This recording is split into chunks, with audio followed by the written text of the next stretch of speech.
Like quite a distance. It to the offside. Wood will come back for the second. England get to 250, but it's all been about this man, Abrar Ahmed, 7 for 99. Mohammad Zahid 7 for 66 in 1996. Mohammad Nazir then 7 for 99. No, just spinning too much. Long stride in from Mark Wood, so that would have certainly gone down the leg side. Yeah, so one more wicket and he'll have the best figures on debut for Pakistan.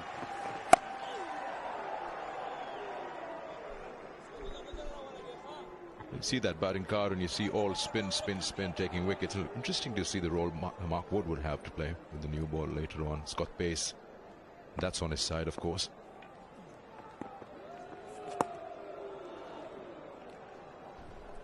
.251 for 9. Yeah, England's attack is shaped very differently. All those seamers, Wood, Robinson, Anderson, Stokes, and the one frontline spinner in Leach, and then a part-timer in Jacks. I suppose their option, given that they're playing Pope as a wicketkeeper and wanted the extra bowler in, was to bring in Rayan Ahmed, the 18-year-old leg spinner, in place of, well, it would have to be one of Robinson or Anderson if Wood was a certainty to play, which they said he was.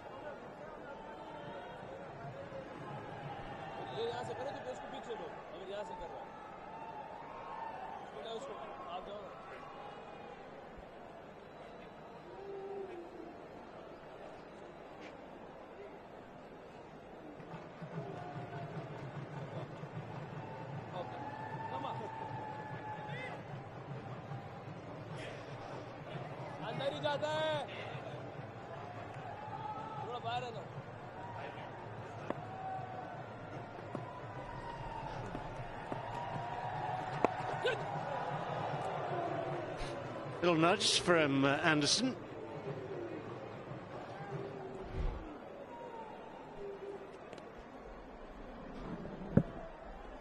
Just the man, Lord David Gower. So just put yourself in the coach's shoes, England batting coach. Now, normally when you say you're not picking a spinner, you go reverse sweep, sweep, try and sweep him. No, you're still not picking the spinner, but you've played all those reverse sweeps. So what do you do now?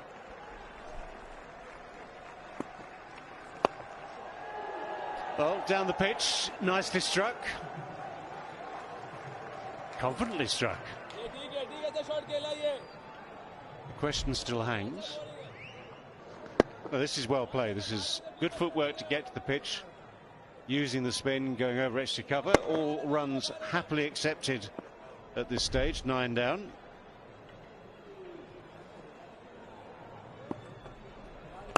Ooh, goes big again, this time leg side. Races along the ground for another 4.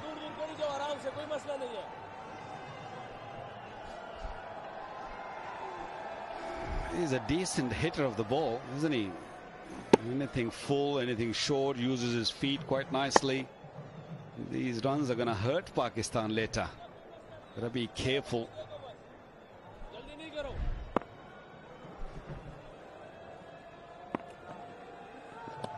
Oh, beautifully bowled. Going back to Baz's question about the coach and their advice, can I say this? There's a big difference between Ollie Pope coming in and reverse sweeping first ball and Jack Leach.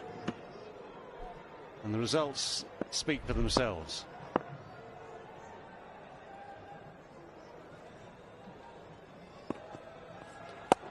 Short, Hoyt, 4.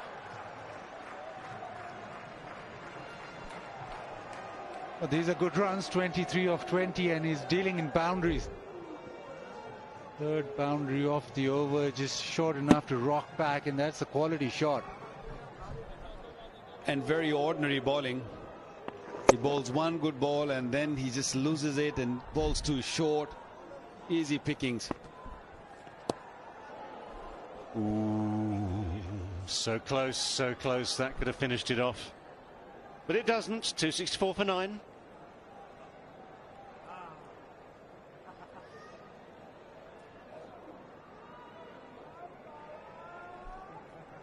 Well, one thing's for sure, with England you get all sorts of excitement.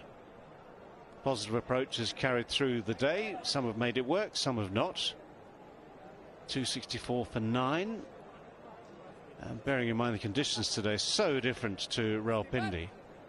But bearing in mind conditions today, that's still competitive. 264. Time will tell. Just a reminder that Osaka will be donating money for every time the boundary boards light up as a boundary is hit. 10,000 rupees to the batsman. All being well, they will donate that to the Pakistan flood relief funds.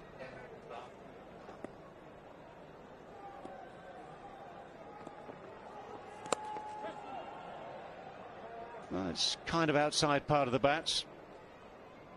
Anderson won't mind. He'll give the strike back to the effervescent Mark Wood.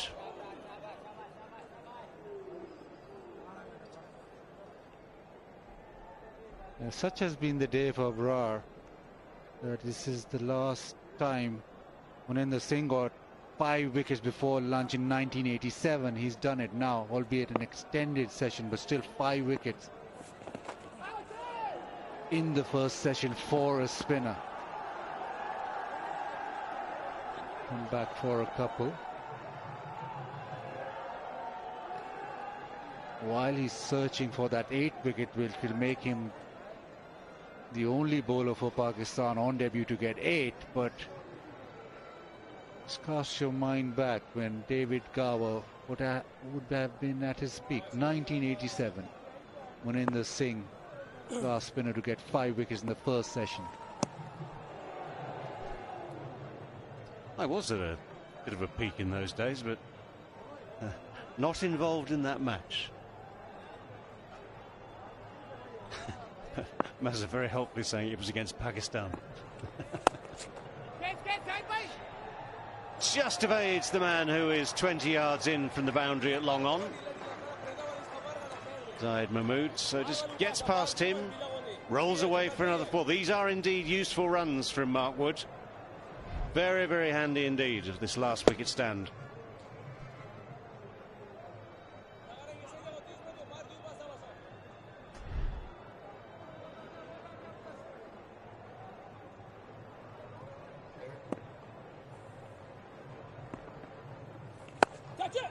Tossed high and dispatched.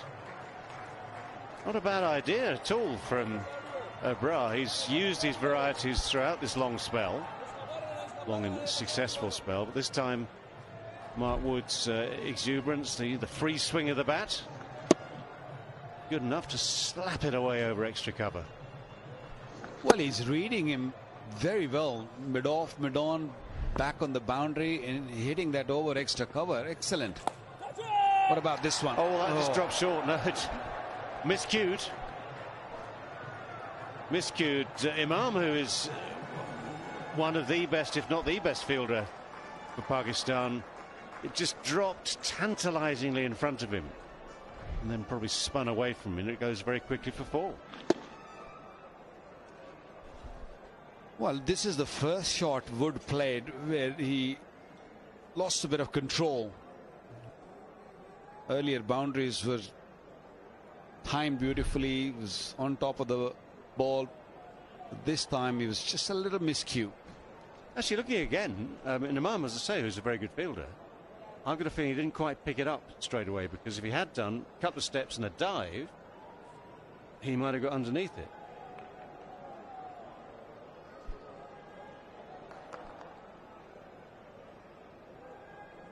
But this is fantastic for England from their final wicket. Wood, 35 from just 26. Anderson has the strike now. Plays that nicely. Man is placed because they know that Jimmy Anderson loves a reverse sweep. The virus has spread to number 11.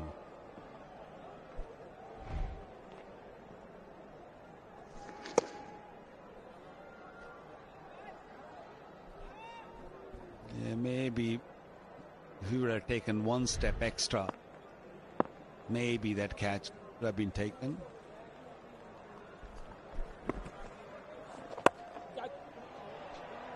More footwork, more swipage. Technical term, swipage. Another couple.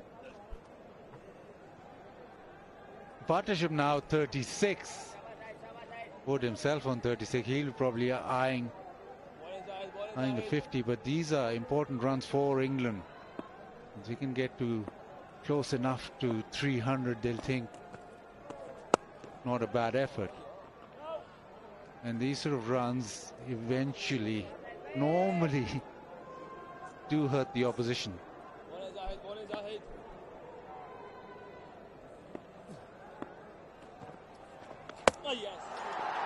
Well, that will be that then for this England first innings. Mark Wood dashes off, prepare himself maybe to bowl, as will Jimmy Anderson. Anderson's final attempt to reverse sweep ends with that off stump just knocked gently back. So England all out for 281. Maybe a few more than they thought they might have when that 9th wicket went down. Mixed emotions, it seems, for Pakistan as they leave the field. For this man, though, what a debut. What a brilliant start to his Test match career. Didn't play in Pindi. Steps into the side here in Multan. 7 for 114 from his 22 overs. That is the way to start a Test match career.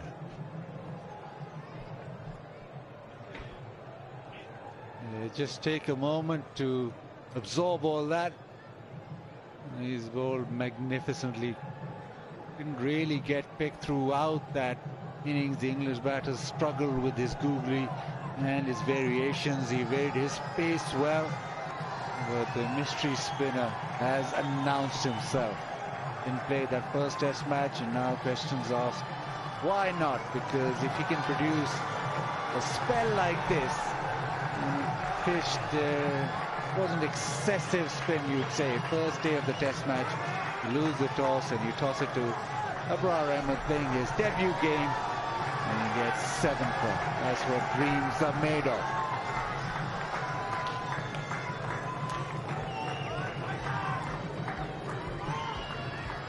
Plenty of sweeps and reverse sweeps from England. That's the way that they played. Anderson not averse to a reverse sweep. A switch hit really this time around. Zahid Mahmood gets his 3rd wicket. But it's been a day for the mystery spinner. On a mix of a batting card, that partnership between Duckett and Pope was absolutely vital at the top of the order. Crawley deceived, the first one to be deceived by Abrar. Duckett 63, Pope 60. Root and Brook both in single figures. Stokes again bemused for 30. Some great shots from some big shots from Will Jacks. Mark Wood's crucial 36 not out could make a big difference as we look back on this game in 2 or 3 days' time. And the partnerships, the key ones, 79 between Pope and Duckett, 61 between Stokes and Jacks, and even that last wicket partnership, 36 from 24 balls. Most of that down to Mark Wood. Very, very important potentially as well. The bowling figures, only one man really you need to look at. Debut performance from Abrar Ahmed. 22 overs, one of them a maiden, 114 runs conceded. You won't see many shots like that in his first-class career played against him, but he will be mighty, mighty proud of the 7 wickets to his name on debut. Another 3, of course, to Zahid Mahmood, who will be very grateful for them. So England's first innings is done. We'll take a bit of a break and have a bit of tea as well, and then we'll prepare for the start of Pakistan's first innings.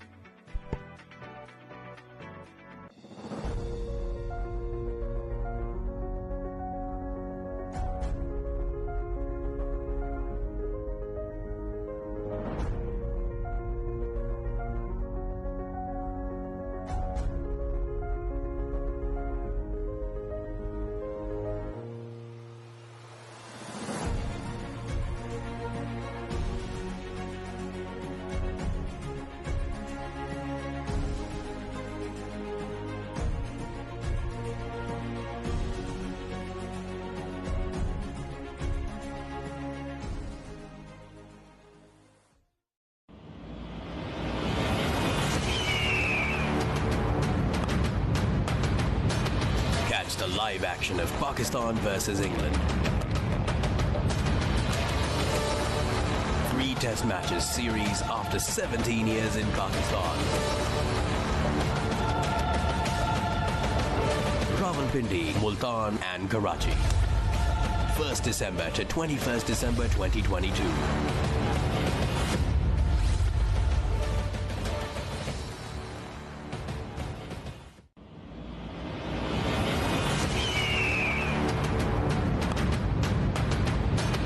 Catch the live action of Pakistan versus England. 3 Test matches series after 17 years in Pakistan. Rawalpindi, Multan and Karachi. 1st December to 21st December 2022.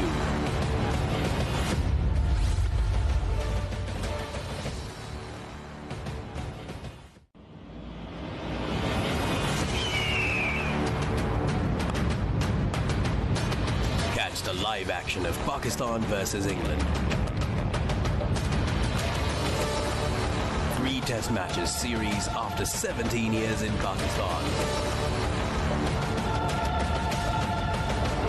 Rawalpindi, Multan and Karachi. 1st December to 21st December 2022.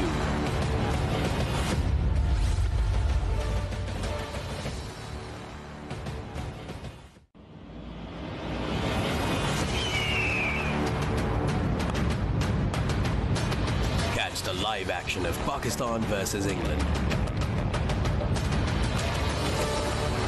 3 Test matches series after 17 years in Pakistan.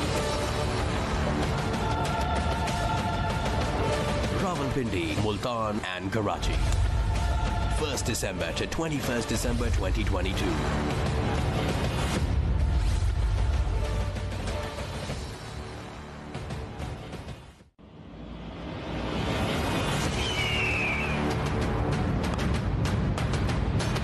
Catch the live action of Pakistan versus England.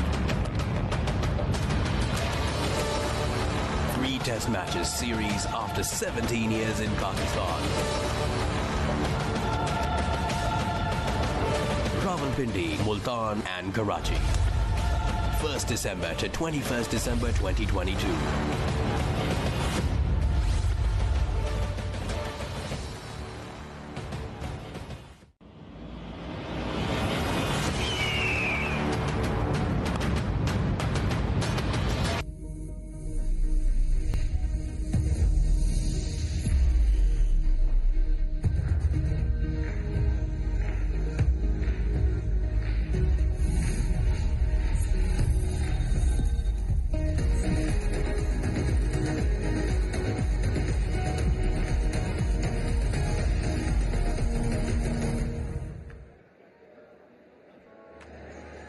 So 5 wickets and 101 runs in the second session. Early tea was taken, and that expression will stay the best for this series as of now.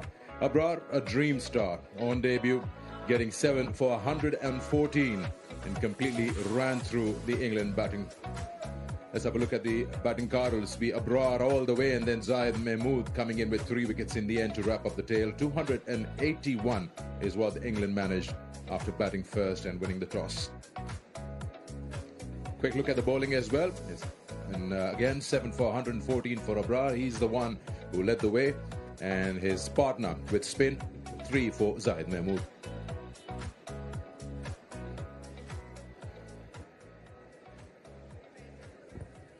Hello and welcome to Inveric Solar Energy Pitchside Studio. I'm Sikandar with you. I've got my 2 guests, David Gower and Waqar Yunus alongside me. David, 101 more added. You were talking about it at lunch. If they get close to 300, England would say yes. Okay, we've done well. But how do you see this innings with 10 wickets falling in 2 sessions? Well, it's taken us by surprise. The thing I think at the start of the day was no one quite knew, if they're honest, what this pitch would do today. Speculation was that it would turn as the game went on.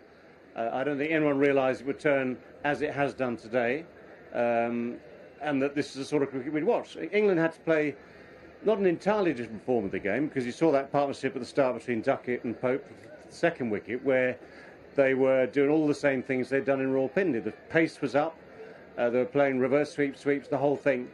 But always the threat. Once Abrar came on, and from that first over where he got Crawley with a googly that Crawley didn't spot, there was the threat that something different could happen.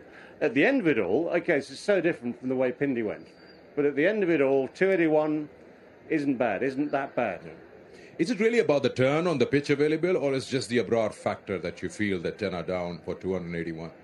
I think a bit of both. I think that mystery, especially, bowling with that, bent finger, and sometimes it's very difficult for a batsman to read him, and of course then the pitch really helping him. And this sort of a pitch and a bowler like him, it is hard. It's very, very difficult. So the batsman, and especially when you playing so aggressively, you're bound to make mistakes, and that's what happened. He bowled nights in straight, and they kept on playing those funky shots. And yes, they scored quickly, but 281, Pakistan will be more than happy in the first inning, bowling England out. Great. 5 wickets fell in the second session. Let's have a look at them. Fall of wickets, brought to you by Inverix Solar Energy. Yeah, no surprise that Abrar was involved. This was going right back to the start of the day with Crawley beaten by the googly. A few decisions went... It took a bit of thinking about. The LBWs had to be sometimes overturned by review. But I tell you what was impressive was, apart from the turn, apart from the varieties, changes of pace. Changes of pace, I think, are so important for someone like this when people are sweeping all the time. Because when you're playing the sweep shot, for instance, you'll find that if you misjudge that change of pace, misjudge the length, we've seen a few of them today, you end up losing your wicket. So I think it was very important for him. This is a good catch, by the way. Mohammad Nawaz to mid off there. It was a difficult catch to judge. And the Stokes bemusement, the look of bemusement on Stokes' face, I think tells the story. Obviously hadn't read the googly, obviously hadn't played it. A bit of a show of actor about the celebration. Very different sort of bowler, but yes, the same exuberance of the celebration.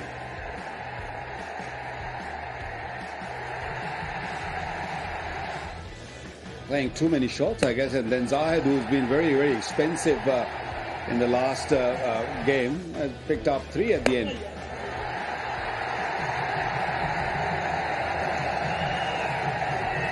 Fall of wickets, brought to you by Inverix Solar Energy. All right, time for expert predictions, and we'll put the questions to our guests. Expert prediction, brought to you by Inverix Solar Energy. All right, quick one. I'll put the same question in different ways. Will England spin have equal say, what you saw with Pakistan? Well, England don't have an Abrar, but England's spin will be crucial. Leach will bowl very straight, and because there's grip there, that'll make it interesting, because he won't give much away, and he's got into a very good rhythm the last year or so, bowling very much on middle and leg and getting it to hold. So I'm going to look at the tea leaves. Yeah. They say Leach wickets. Leach wickets. If you talk about Pakistan, you can probably say that they play spin better. Do you see Pakistan taking a lead in this innings? And I'm not saying today, but the kind of surface that's available. Look, very early to say that, but yeah, the first thing first, I think deal with the new ball, and if they can manage to not lose too many wickets, I'm sure Stokes will be thinking in bringing their spinners very, very quickly in the game. They've seen that there is plenty of purchase in that pitch. So new ball we have seen does a little bit more for the spinners, so don't be surprised. Okay. Thank you, gentlemen. Time for us to now take a quick break, and when we come back, we'll have the final session on day 1 of this test match.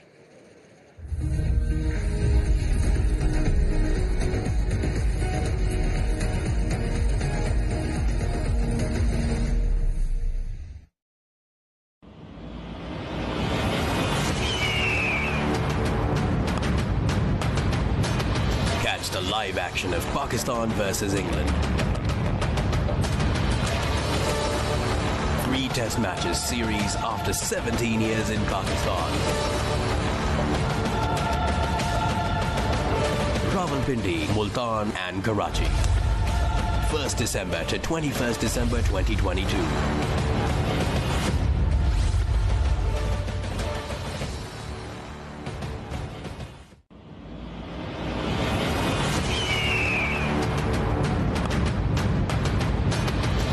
the live action of Pakistan versus England. 3 Test matches series after 17 years in Pakistan. Rawalpindi, Multan and Karachi. 1st December to 21st December 2022.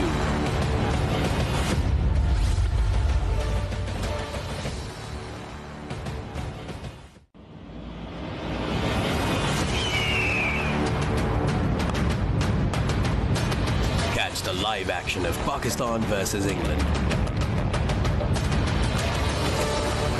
3 Test matches series after 17 years in Pakistan. Rawalpindi, Multan and Karachi. 1st December to 21st December 2022.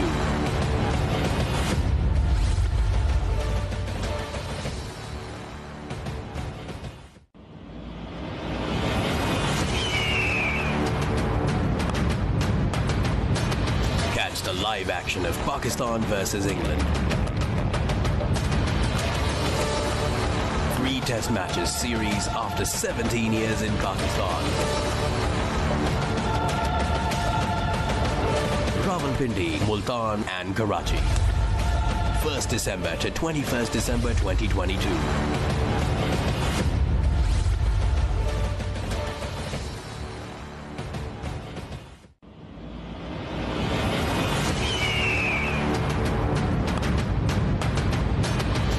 The live action of Pakistan versus England. 3 Test matches series after 17 years in Pakistan. Rawalpindi, Multan and Karachi. 1st December to 21st December 2022.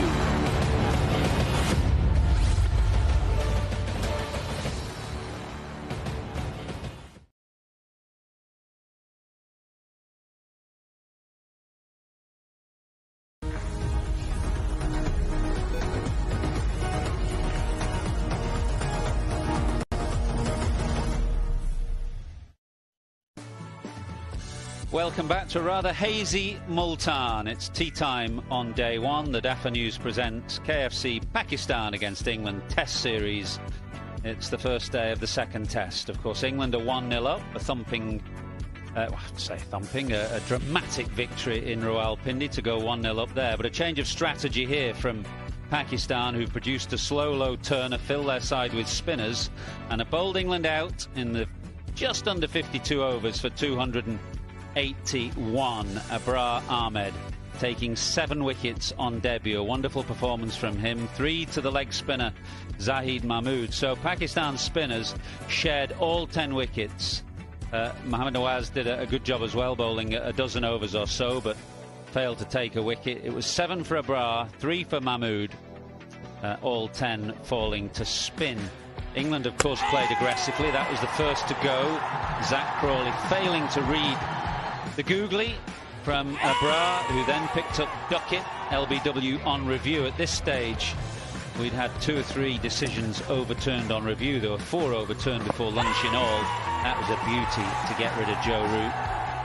Thought it had pitched outside. It hadn't. He was beaten on the back foot, and very much LBW in front of all 3. Then Pope reverse swept to backward point, having played quite nicely for a half-century of his own.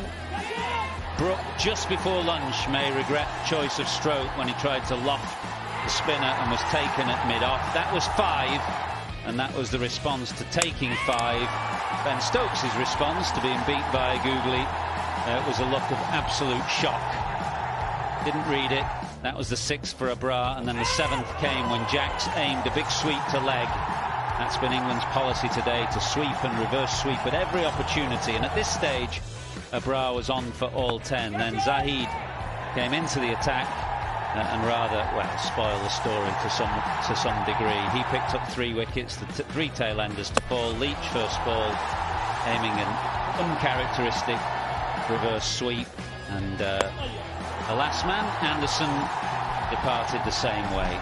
So 3 for Zahid, 7 for Abrar.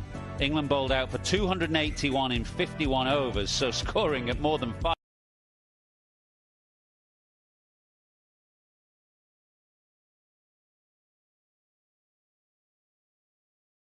got about 38 overs remaining in the day. I don't think the light will allow us to get that far. So maybe 20, 25 overs for Pakistan to negotiate at the end of the first day. Their approach, no doubt, will be somewhat in contrast to England, but it remains to be seen. And England's attack is in contrast to Pakistan's. They've got 4 seamers to have a crack at Abdullah Shafiq and Imam Ul-Haq. Both openers, of course, making hundreds up in Pindi and in good form. Aruj has finally joined us from road, rail, air, ship. I don't know. How did you get here, Aruj? It's good to see you anyway. Thanks, Ath. Eventually, my plans were a bit foggy, to say the least. But I'm here, and it's been a fascinating start. What a debut, what a dream debut for the youngster Abrar. I think Pakistan will probably come out in the fashion that they know best. They'll probably have a look at the ball up front to see if there's any movement off the surface. And then they will look to play their shots. Imam and Abdullah Shafiq both were pleasant to watch in the first innings of the first test when they came out looking full of intent and playing their shots. So it should be a good setup here, considering we're still in day one. Yeah, their aim should be a significant first innings lead. That they should play their way, whichever way that is, but not get sucked into how England play and try and build a big first innings lead. And if they do, they can really exert some pressure, because you would imagine with some turn on the first day that there won't be any less spin as we go through this game, and Pakistan have got the attack to make life difficult for England's batsmen. It'll be an interesting contest to see Wood, the speed and the short ball strategy, and the new ball, of course.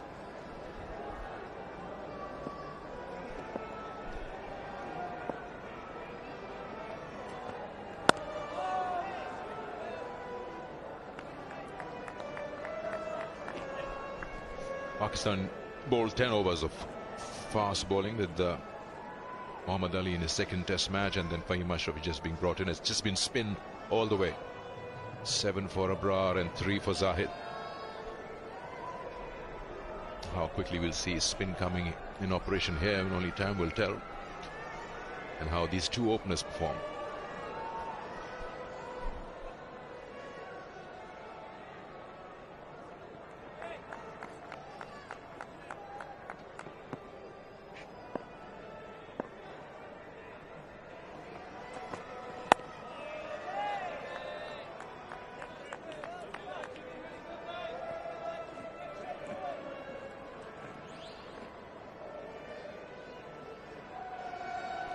Have a lot to do, you would think. Jack Leach, England's other spinner, is Will Jacks, who did pick up 6 in Pindi, but is a very inexperienced spinner at this level. So Jacks and Leach, England's 2 spinners, but it's Leach you would think that Stokes would rely on above all.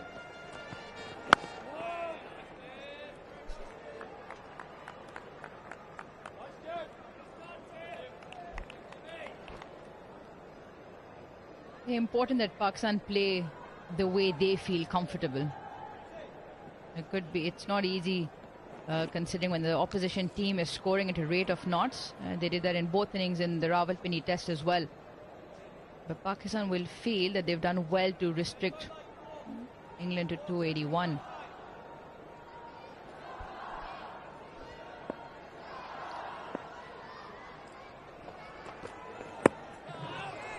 Yeah, that's been a bit of the conversation in England, really, after that first test. Will other teams get sucked into playing the same way? But I think teams have just got to play to their strengths, whatever those strengths are. They may have very aggressive players, and that's fine, but if your strengths lie in different areas, then you need to work to your own strengths, not the other teams.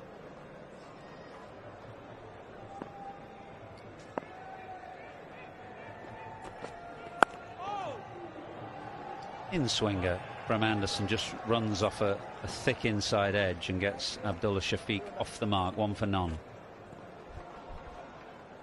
You made the point the other day that England have the luxury of the quality and the depth of sort of the batting they produce, or the batters they have at the moment, for them to adopt this style of cricket. And then be successful at it as well.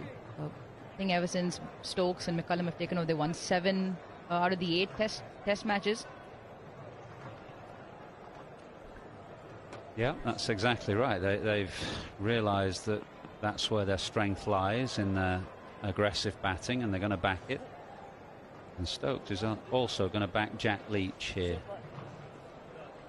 Take the new ball, as he did up in Pindi as well from time to time. He had a bit of success with that new ball skidding on into the right-hander's pads. So he's holding Mark Wood back and Ollie Robinson back. Not afraid to do things differently, although it's not that different a move to open with a spinner in the subcontinent. We've seen that happen on many occasions.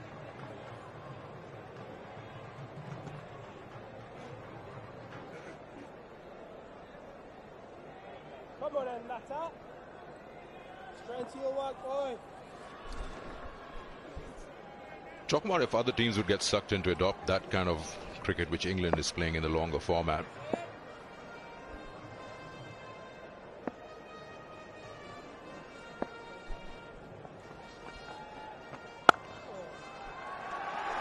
Poor first ball from Leach, a real loosener that was dragged halfway down and got punished.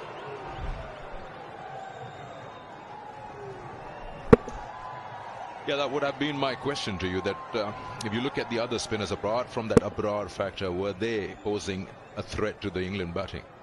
How good the spin attack would be of other bowlers, and will they be as effective?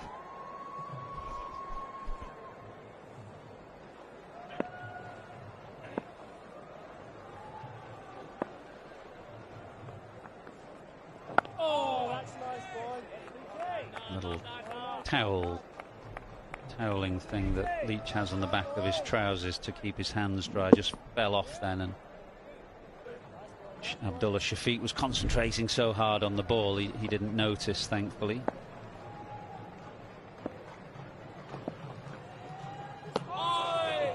You know, from what I've seen of Abdullah Shafiq, he's just a very good player. There's no reason why he should try and play as Duckett does, for example. He's just a very, very good player. He's got a high-class record in Asia, and he should play his way. He's not a blocker by any means, but he's not somebody who'll just come out and dash from the word go. Gets a bad ball, he'll put it away, but he's got an orthodox manner about him and a solid defence. Should play his way.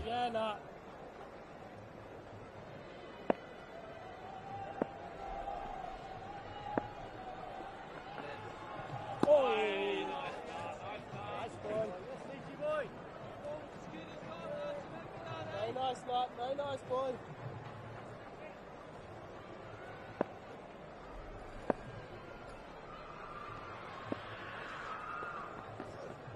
Oh, that's beautiful, boy. Bye for none.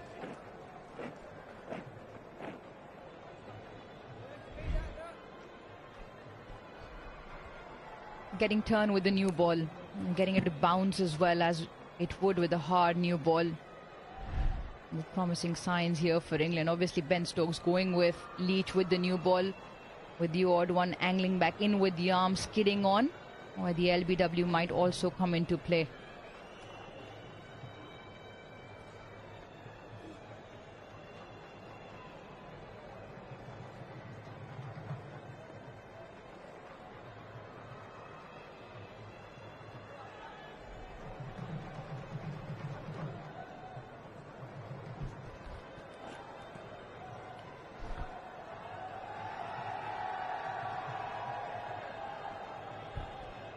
Yeah, along with the cricket, the other best moment is the Tapal tea moment. Enjoying a lovely cup of tea in this beautiful weather here in Multan. Did you have some refreshing tea on your journey down? What was it, a 4-hour trip? We were 8 hours actually the other day from Pindi. Quite a trek it was. Yeah, we stopped more than we drove. No, 5, 6 times. Yeah, 4-hour drive. The 2-hour flight from Karachi to Lahore first, and then a 4-hour drive. So about six and a bit. Without a stop, if that counts for anything. Just in time for tea here. 2 slips, 2 men on the drive. And a bit of bounce from Anderson and an outside edge. And Imam on his home ground. He was looking forward to playing here. It looks as though his stay is a brief one.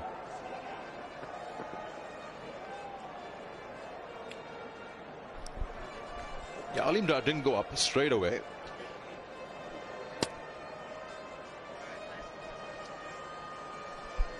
Well, the clock has run down. There was a long conversation between Imam and Abdullah Shafiq. England were absolutely convinced. There was just a bit of extra bounce here from Anderson. And Pope and the slips, and Anderson went up straight away with great conviction.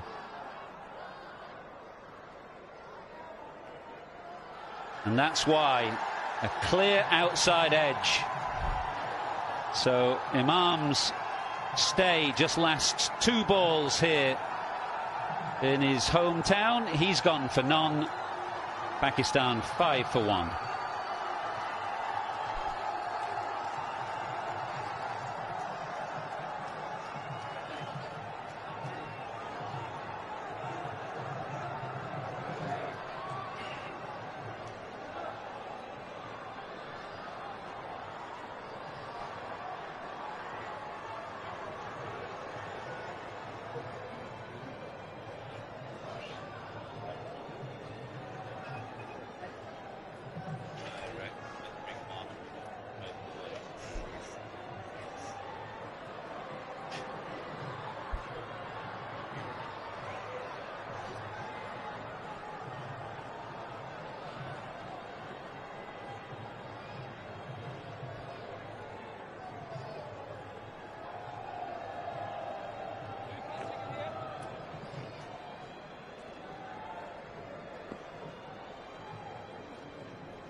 Early wicket for Jimmy Anderson, 40 years of age and still as good as ever.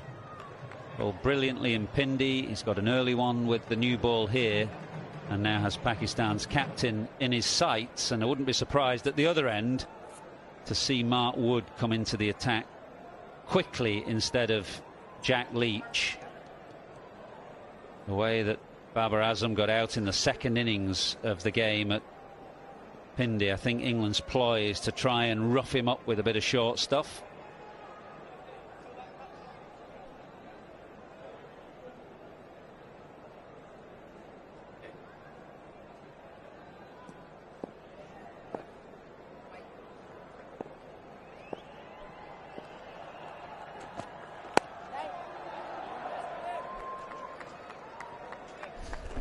You're right, it was really that extra bit of bounce, the ball on the rise, that got that outside edge. And there was a fair bit of sound there. I don't know what Imam was inquiring about.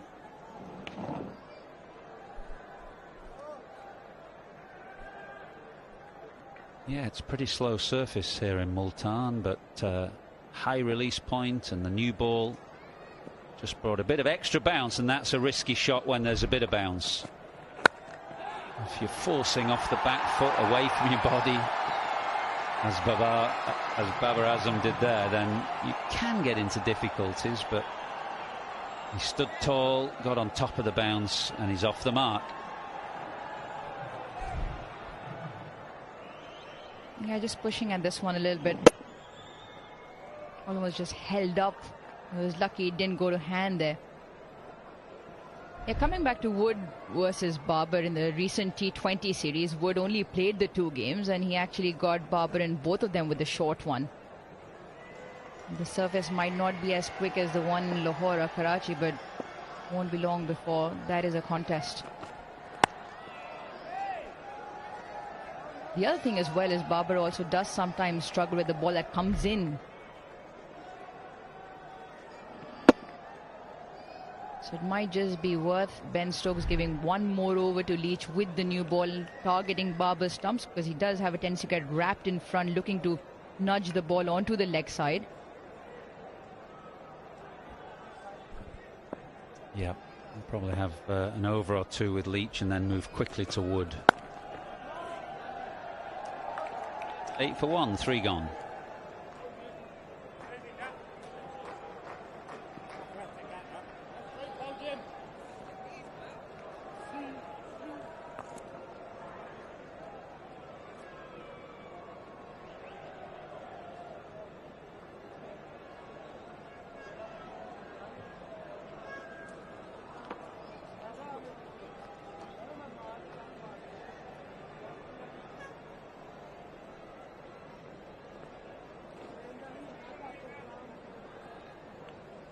Let's go 2 with you, Nat.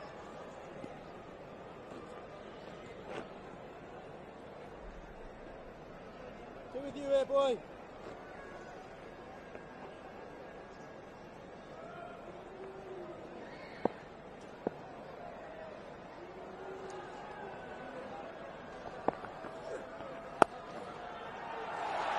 It's a second short ball from Leach that has been put away to the fence. This one just a little behind square this time from Babar Azam.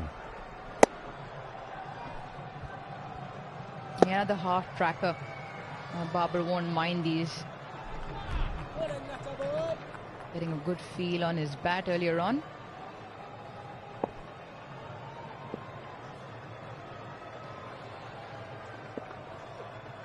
Oh, it's a beauty. That is an absolute beauty from Leach. It dipped and then turned sharply past the outside edge. Yeah, absolute ripper. Just dragging Babar forward.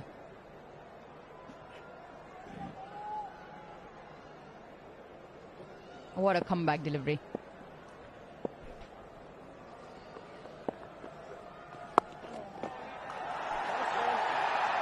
Nicely done again. Just behind square, Duckett giving chase.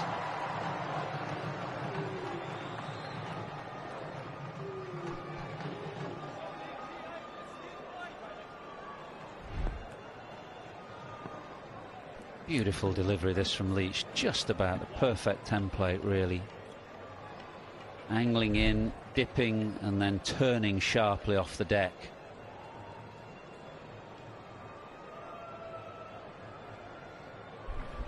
How about that bounce?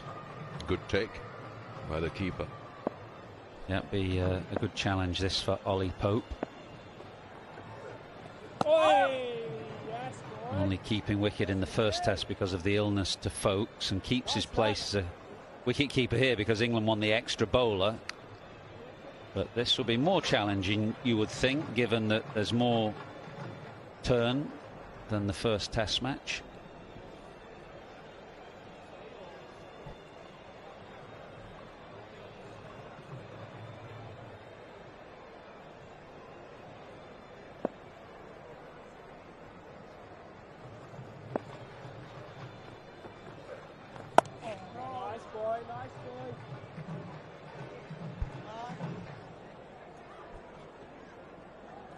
Good natter.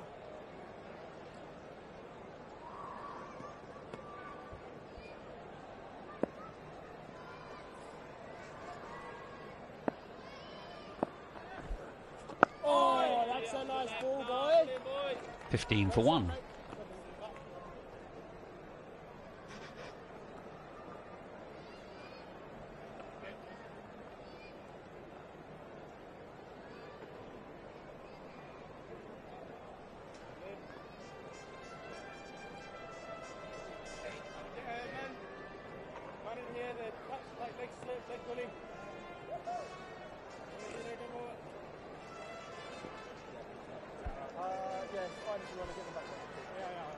Well, we thought Wood might be quickly into the attack, but from Leach's end, Stokes sees it differently.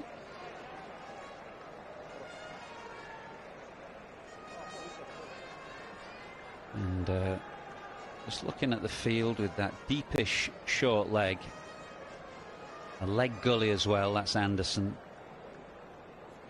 I think there will be just the odd bouncer here from Wood. Quick bowler, of course, can bowl upwards of 150 plus.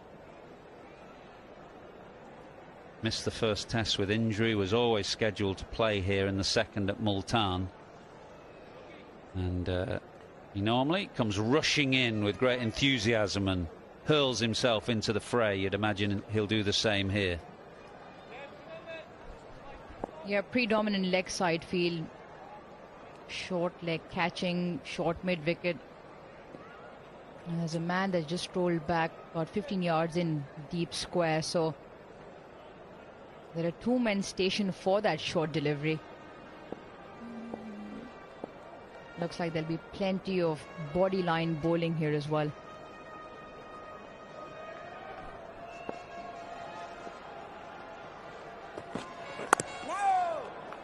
One fielder I thought Stokes might think about having is a fly slip on the offside.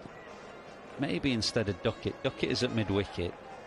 The way Babar Azam looks to play the short ball sometimes is to stay inside the line and look to uppercut.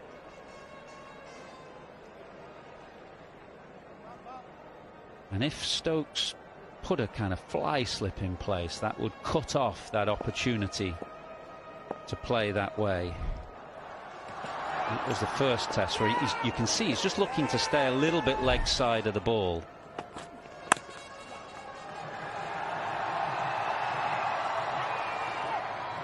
We've seen it before in the 7-match T20 series here on a couple of occasions. Babar Azam looked to stay inside the line and uppercut Wood over the slips.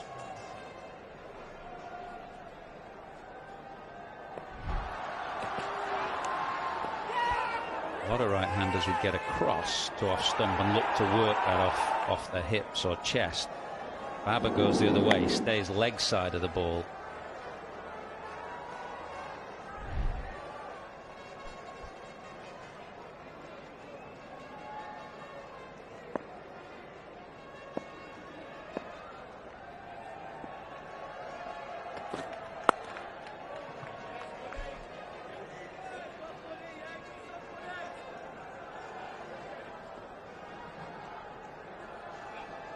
Sensodyne sensitivity free moment, because life is too short for sensitive teeth, and they'll probably need some of that as well after a whole bunch of drinks and ice lollies.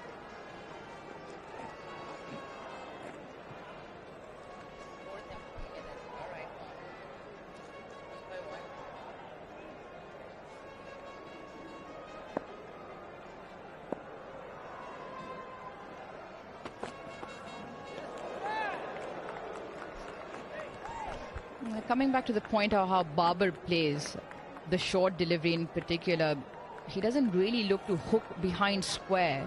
Normally his pull shots are in square or in front of square, and that's where he opens up the shorter ball, which is probably around off stump, flashing outside the off stump, which is where Wood got him a couple of occasions during the T20. And just because of that, sometimes he gets into a bit of a tangle, gets cramped for room in trying to force the ball on the offside.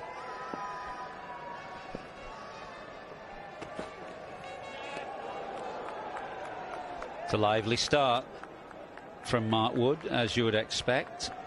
154.5 kilometres an hour, that fifth ball. So he's one of those bowlers that doesn't take a lot to get up to top speed. Because he's so kind of lithe and whippy in his build, he's quickly into top speed, whereas some fast bowlers who are a bit physically bigger maybe just take a bit longer to get going, but not Mark Wood.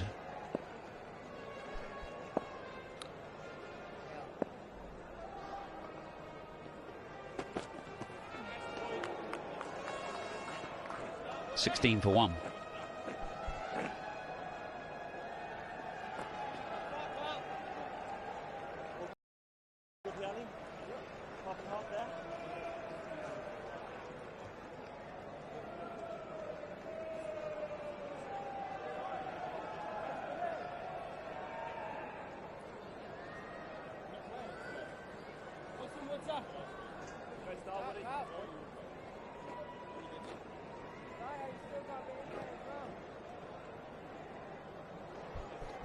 $16 for 1, the early loss of Imam ul Haq.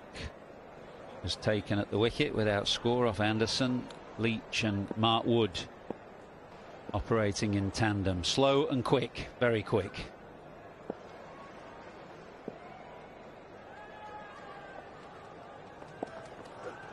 Oh, beautiful.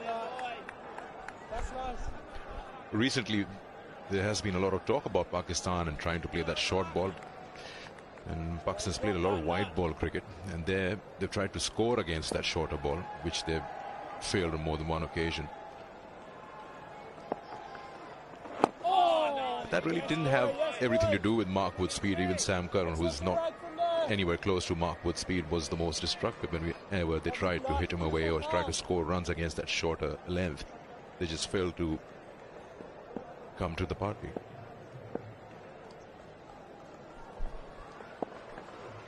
Oh, that's nice, boy. That's beautiful, lad. Awesome, mate.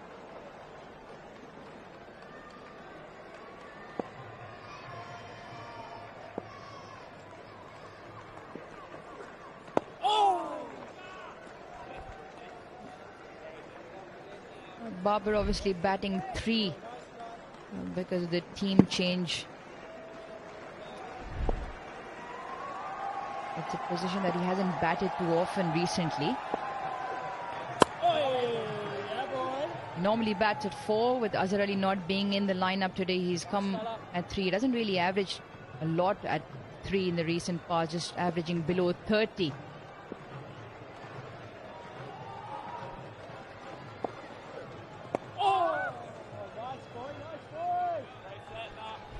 Maiden over.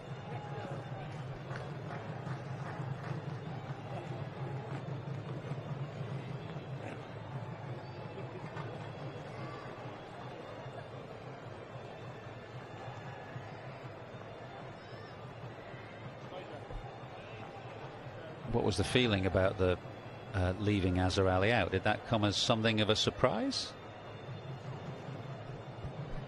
I don't think so.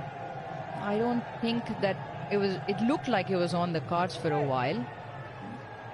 The combination today, Babar moves up 3 and persisting with Salman and Saud Shakil, who I thought were both brilliant. Rizwan also provides that stability in the middle order or low mid order, and then Fahim Ashraf can bat equally as well.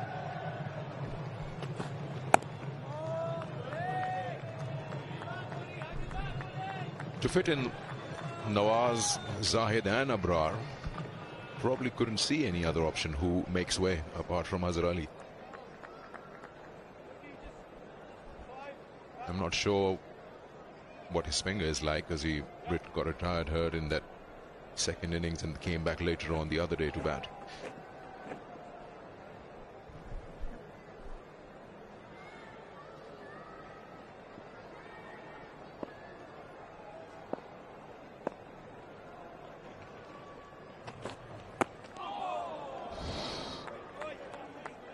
Quick ball again from Wood, just hurrying Abdullah Shafiq, and the ball rattling into his midriff off an inside edge.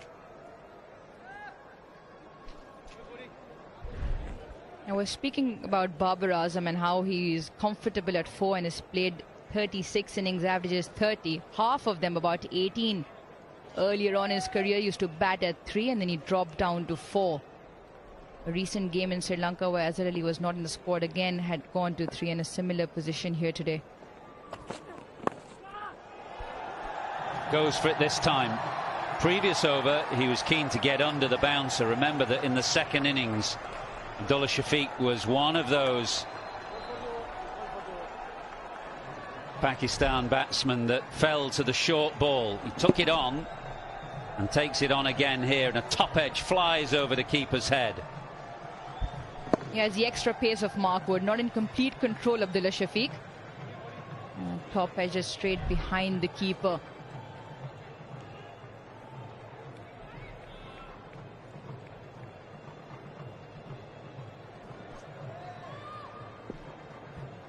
A leg slip in place now as well.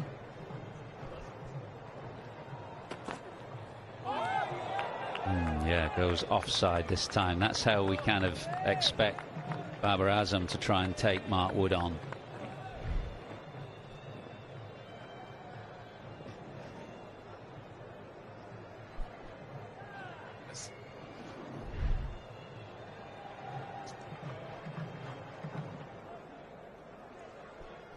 Mentioned that he got out to the short ball in the second innings. It was a round the wicket ploy, short ball ploy with the second new ball, and if anything it was the lack of pace that did for him really, but it was a top edge, and it did rather fall into the strategy that England were using, and that's why they're going with it again. And Stokes now has put a man very fine behind Joe Root, almost in a direct line between mid-on Root and then that very fine fly slip, and that's for that uppercut that Shafiq looked to play a moment ago. Yeah, and for the ball to fly there, it'll have to be body line, middle and leg line bowling.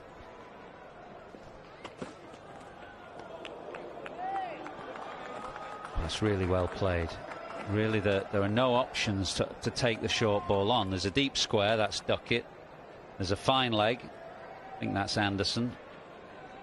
And then a very fine fly slip. So if he wants to play leg side, there are catches. If he wants to go offside, there are catches. And therefore just take the safe option and get out of the way.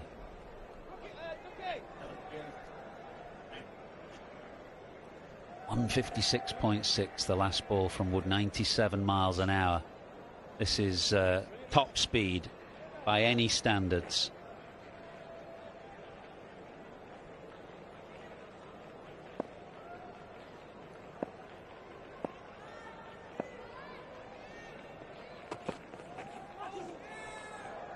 Nope. End of a very quick over from Mark Wood, 19 for 1.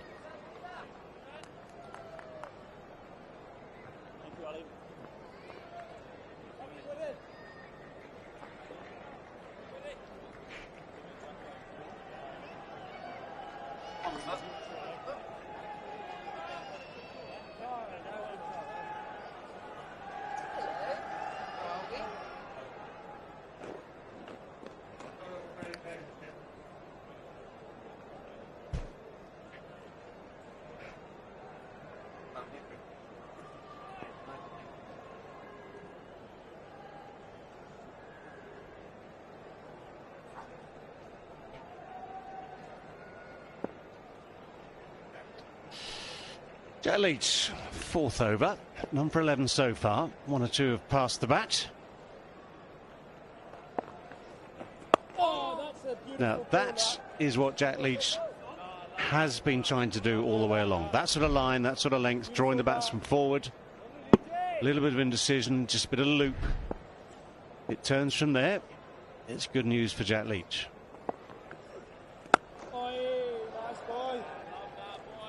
Got the man in short at short extra cover there with the drive. Where he's failed so far has been too many loose deliveries in this opening spell. Oh, that's sliced away. It's just a little bit of width. Quick footwork, quick hands. Ends up as a boundary fall.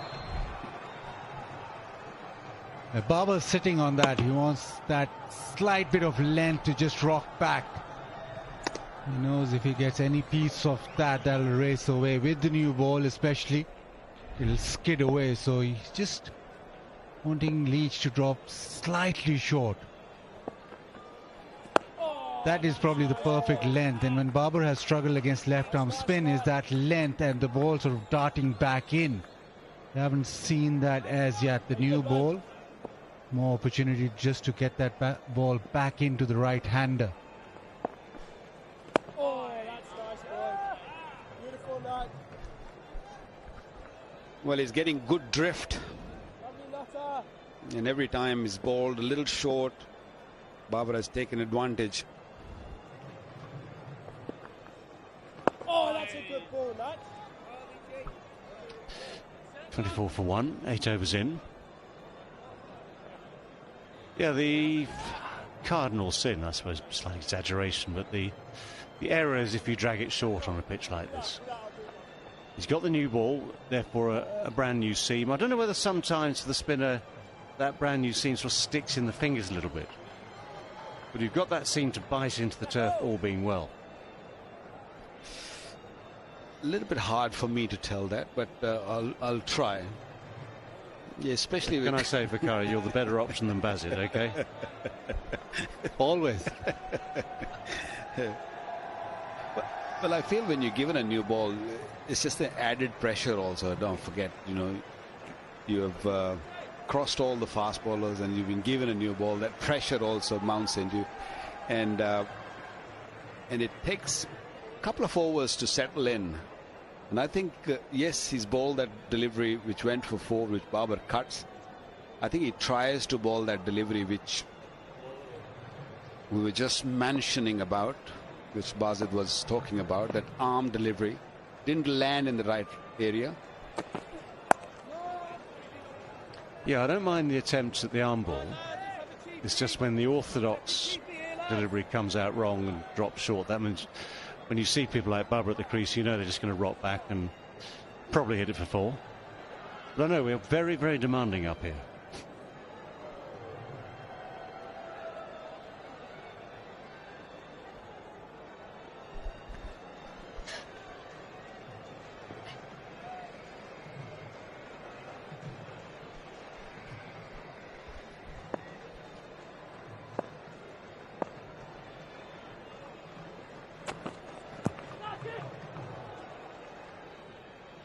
Rode that well.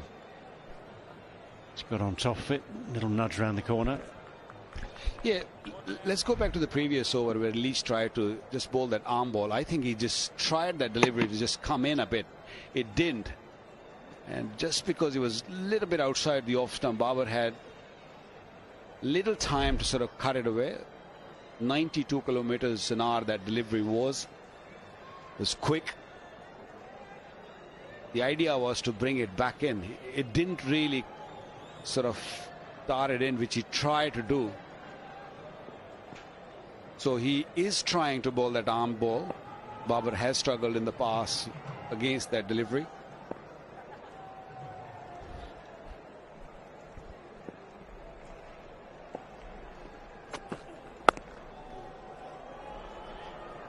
He was looking to duck that, wasn't he? He was thinking about it. Yeah, it's the first impression. It's that immediate impression you get from the hand with the fast bowler that is so crucial. And if for some reason you don't read it properly, you don't read the length properly, or you're half expecting the bouncer, sometimes you get into a slightly strange position. But it didn't last long. Then you have Woody crawling after the ball.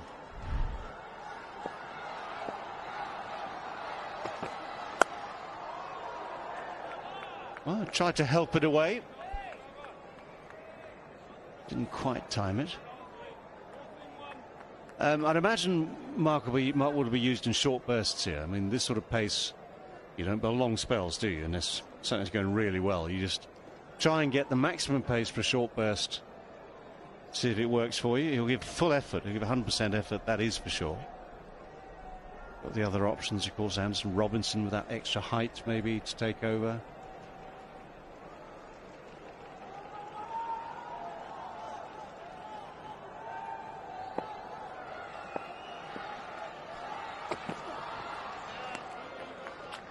That's well left.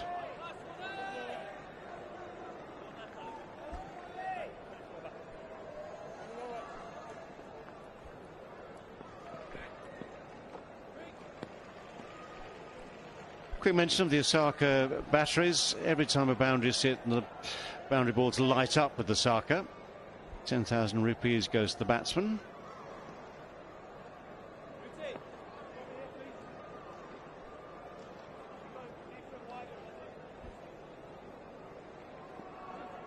You don't say.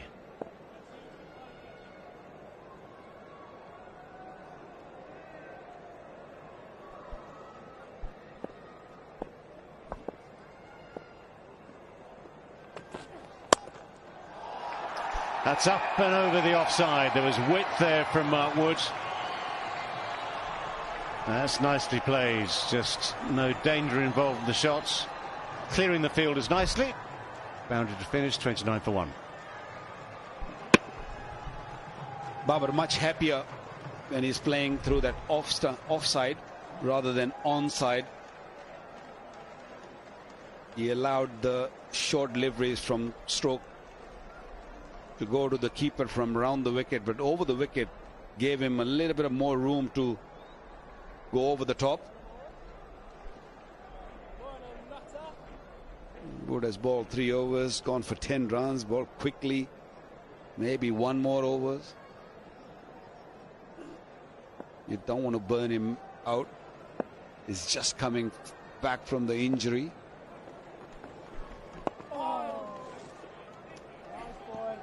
Yeah, I mean, the thing that Mark Wood will know as much as anyone, if you're going to bowl that sort of length, that height at the body is more awkward. So it's just a question of line as much as anything else. You've got to combine the two, pace, combine the three, the pace, the length and the line. Oh, nice boy. Beautiful that. No leading edge to you. You just feel with those 3 overs that Mark Wood has bowled, and you're thinking in those overs that if England could sneak one out, it'd be that sort of theatre created. And right now the dressing room, even the batters out there, just be hoping to weather the storm. If they weather 1 more over from Mark Wood, I think with the ball just getting slightly softer for Leach as well, Good boy, good boy. they'll be in a much better position now to sort of enforce or exert themselves more on the game. That little period where he was bowling so quick and Leach from the other end, Pakistan have weathered it so far and weathered it well.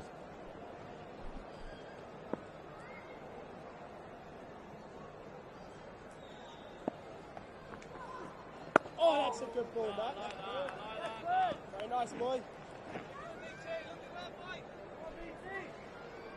With those short deliveries, I think the reverse swing, which England is hoping, will come into play a bit early, because the ball will scup off quickly. Nice boy. 29 for 1.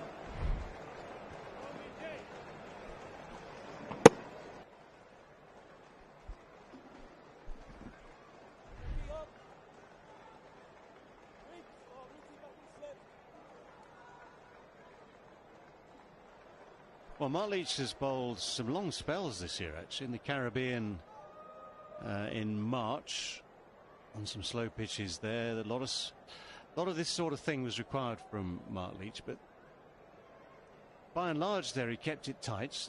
I was a little bit disappointed at times, to be honest, that there wasn't a little bit more variety. There are times where bowling more slowly might have got more turn. This is, I think at the moment he's doing the right sort of thing. And you know, we will see how it goes as this innings develops.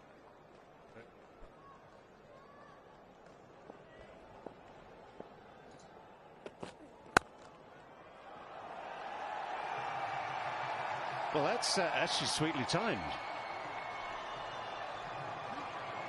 No real effort in the shot. It's just found its way nicely to the boundary, straight down the ground.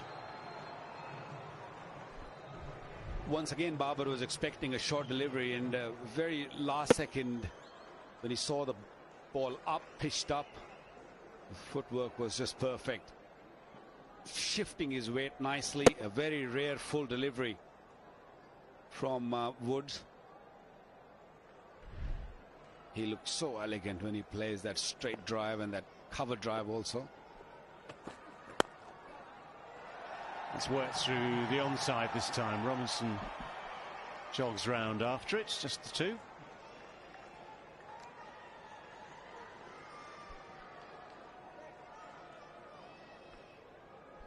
Yeah, this might be the last over of this spell. Just going back to Leach, actually, I was reminded of the figures. 69 overs he bowled in the innings in Barbados.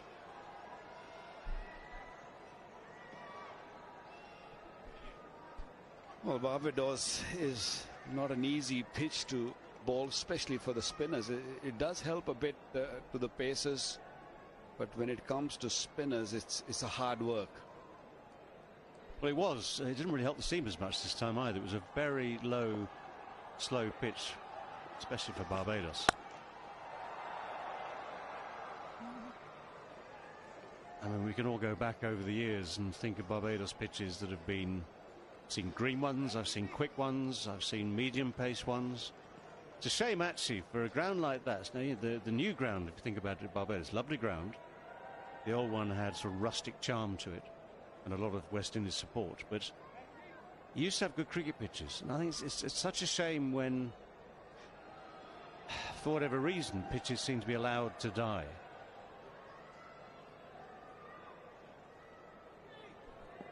Well, Jamaica is one pitch where I still feel that they have kept things quite nicely. They leave a lot of grass on it and a good carry, and especially with the Duke ball, it swings around. More balance between bat and ball there.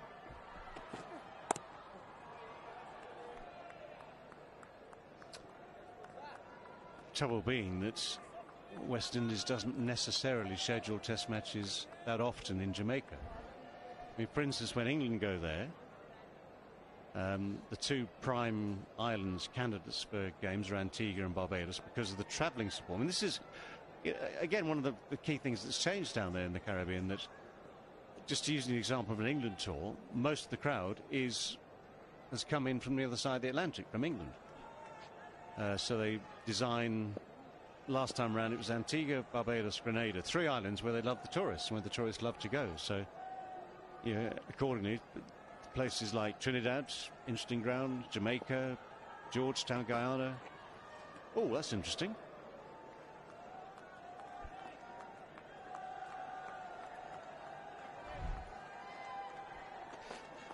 Not easy to keep banging the ball in the middle of the pitch. Is doing an excellent job. Wood bowling it short and bowling quickly.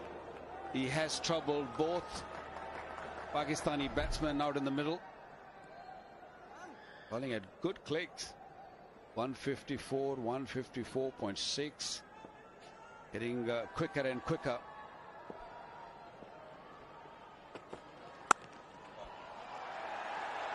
Lovely, lovely shot.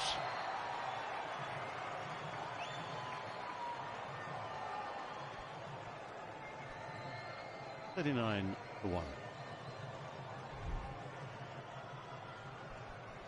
This is just a beautiful example of how to just get the weight onto the back foot, stand firm, keep the balance, and then there's no effort. It's just watching the ball, letting it come to you. It was hit right under the head, maybe even just slightly later than that. So that's the sign of someone watching it all the way onto the bat. Beautiful example of that punch through the offside. Yeah, Babur's balance is so good that even extreme pace, he's able to hold his position and hit it through the offside. We saw that in South Africa when he toured there with Dale Steyn. He was able to hit it through the offside so well. Mark Wood and Dale Steyn, similar sort of height. So one thing, they won't get extra bounce or won't get the ball to jump. So Babur can sort of stand tall, and whenever there's that range on the offside, he can hit it so well. And that was early stages of his career, but even with Dale Steyn, he was able to just, in South Africa, be able to hit him for boundaries through the offside with ease.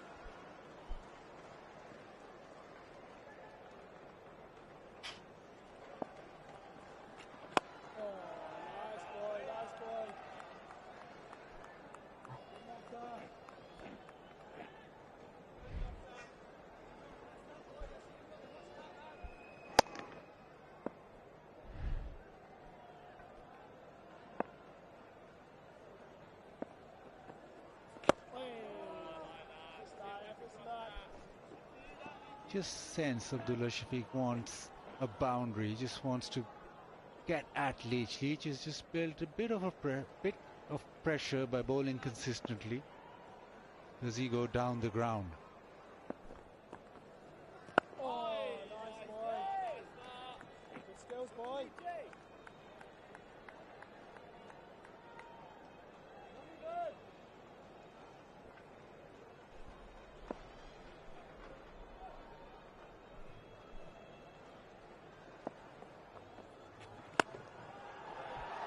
That's a great shot too.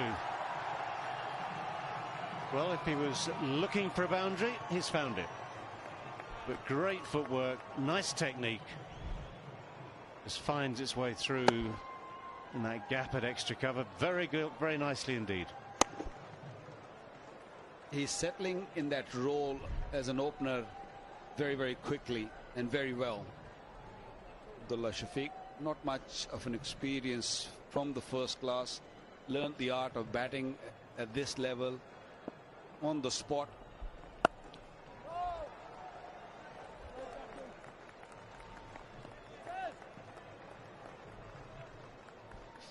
Looks a pretty complete player. Plays equally well against the spin and pace.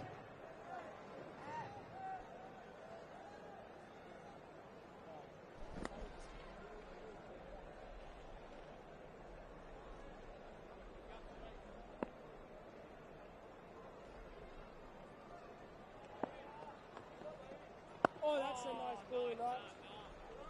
44 for 1. Yeah, I like the look of Abdullah Shafiq. Stylish player, looks very organised, very competent. Fantastic start to his Test career, of course, and the figures at the moment are outstanding. Just wonder what Stokes will do next. Couple of things here. I mean, Mark Woods has bowled that sort of short, sharp burst, which it's all you'd expect of him. 100% effort for, what was it, 5 overs or so. 4 overs, rather. Had the chance maybe to have a go with Robinson, see if anything could come from the taller man. But instead, he's going for Root. I wonder what he'll do at the other end. Leach is steady, but I don't think Leach is bowling quite as well as he can here. It might just be, keep changing things, keep chopping and changing. Let's let him have a few overs off. Leach is going to have a lot of bowling to do for sure. There's not that much happening for him at the moment, so I'd be tempted to chop and change, but go back to Leach quickly. See what Root can do now. That slightly round arm action of his and round the wicket.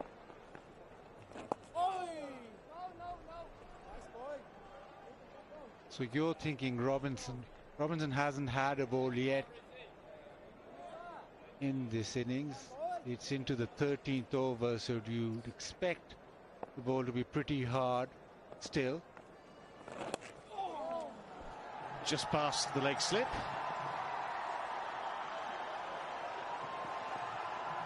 I'm not sure. It's a brave effort. I'm absolutely convinced the umpires will want to check that, see exactly where the contact was, hand, body on the rope. He left it until the absolute last split second to get down there.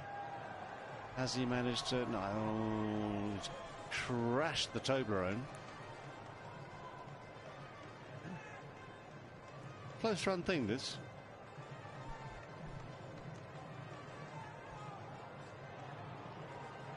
Very close one. It's about that leg. Is that leg touching the skirting when he pushed the ball back? Oops. Yeah, I think he might have that pinky on the ball when that knee hit the skirting. Oh, the old pinky on the ball touch. Yeah. Yes, it's yeah, 4 signals. Combination of, well, third umpire's job there to adjudicate on those.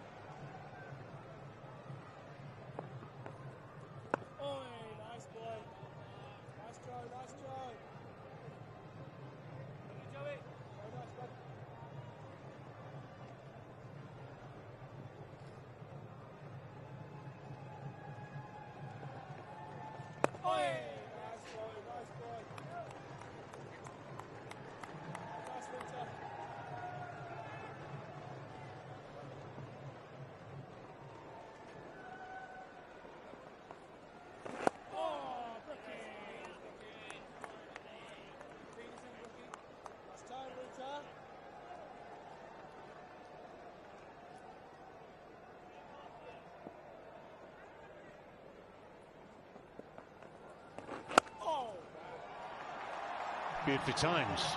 Pure Baba.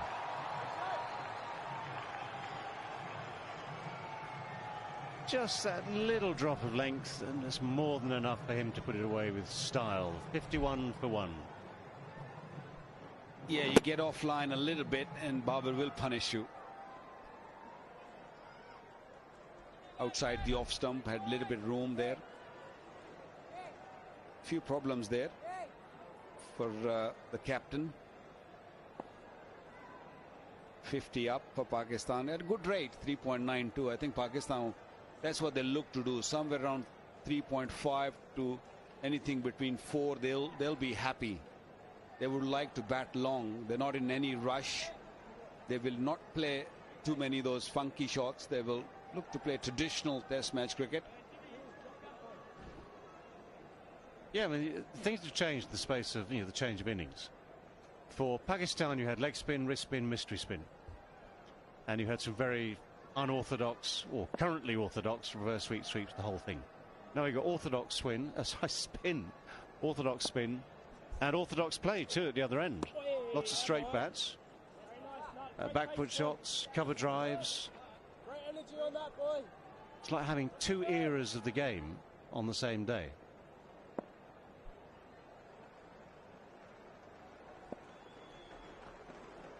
Oh, that's a beautiful ball, Nata. And maybe it's time for England to look for orthodox swing. Maybe they want Seema bowling from one end at least, because both Abdullah Shafiq and Babar now looking extremely comfortable. Well, they're going up, but the one thing not going up is the finger of Murray Erasmus. Was that the tiniest of edges? Straight away, they all went up. And by the look of it, straight away, TV umpire to director, we have a that. player review for caught behind. Original decision is not out. I've already checked the front foot. It's a fair delivery. Let's move on to front on, please. Ball very close to the bat. Can you give me ultra edge, please?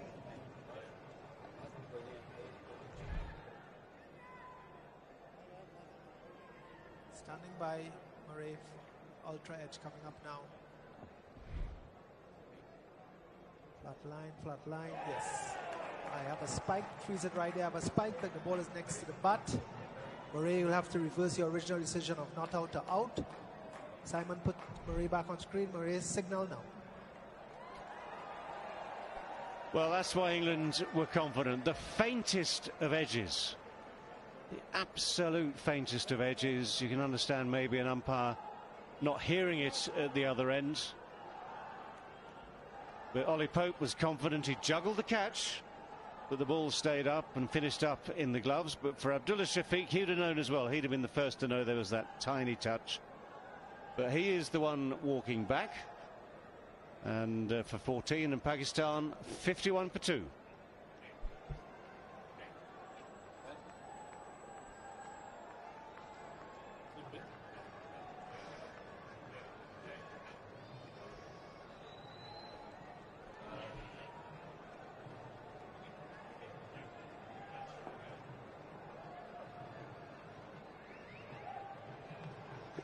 Honestly, I will go. I'm taking it.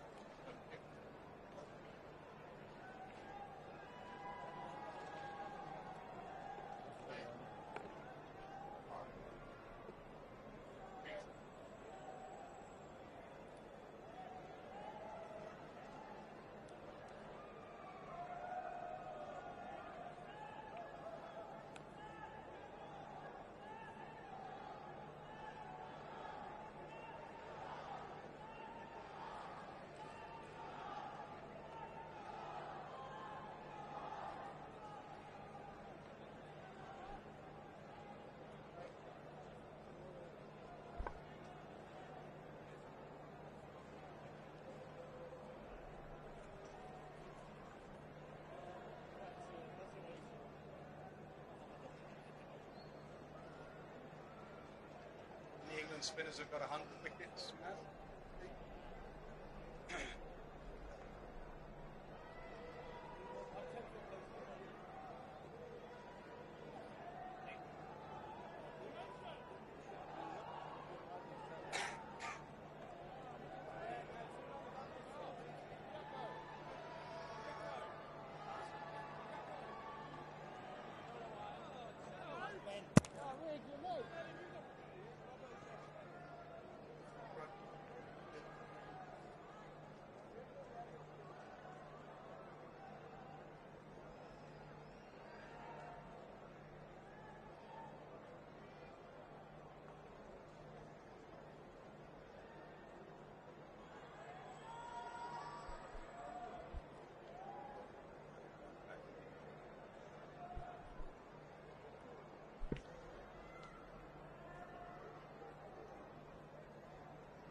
Saud Shakil comes in at number 4. No Azhar Ali, remember, left out today to play the all-rounding spinner. And 11 wickets out of the 12 have fallen to spin today. Leach on 99 test wickets. There's a bit of rough out there for the left-hander. There's not much rough for the right-hander, but just enough turn and bounce to find the outside edge. A little mini juggle from Pope. His keeping is going to be important in the next few days.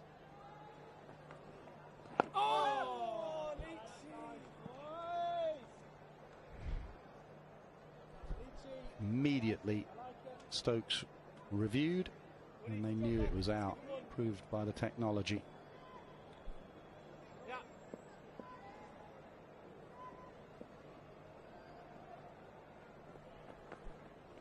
Oh. 51 for 2.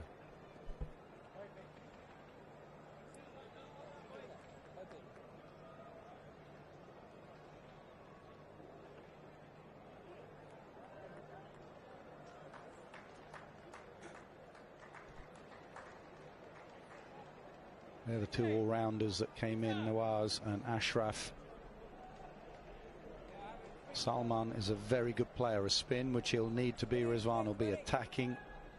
Pakistan would love a lead. First innings runs vital on this pitch, I reckon. Second time round it'll be even harder.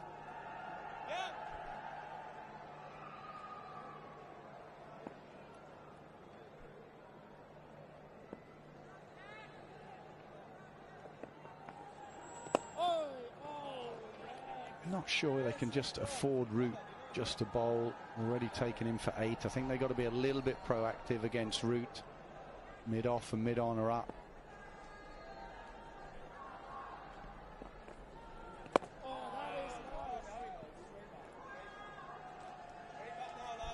That mist and haze just developing, as you can see there. What do we reckon? 4:45, similar sort of time as Rawalpindi will go off.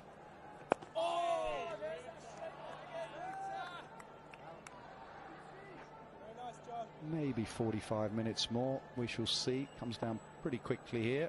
Alters from day to day.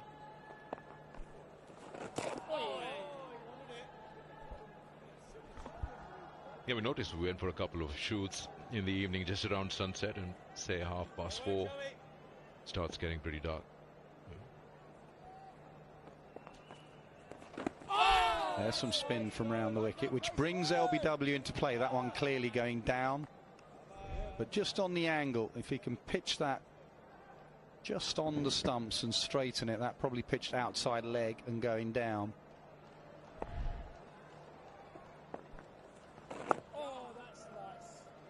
Good over from Root to Maiden. 51 for 2.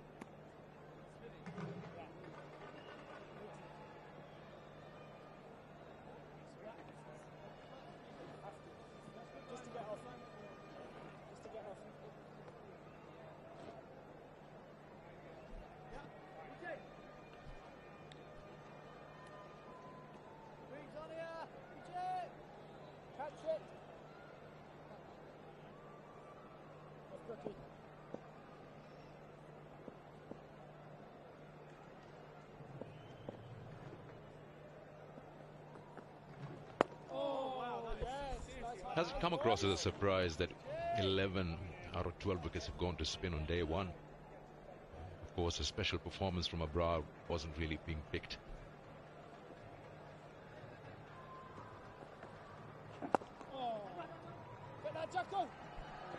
Just clipped nicely for a couple.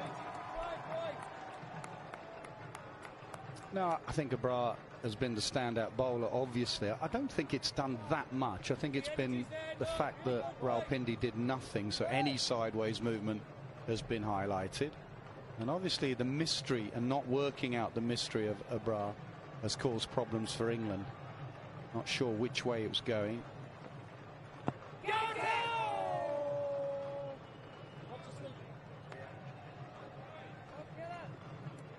thought the wicket of Stokes and the reaction of Stokes probably summed up where England were with Abrar. They're not sure about which way it's going. They've been a bit surprised.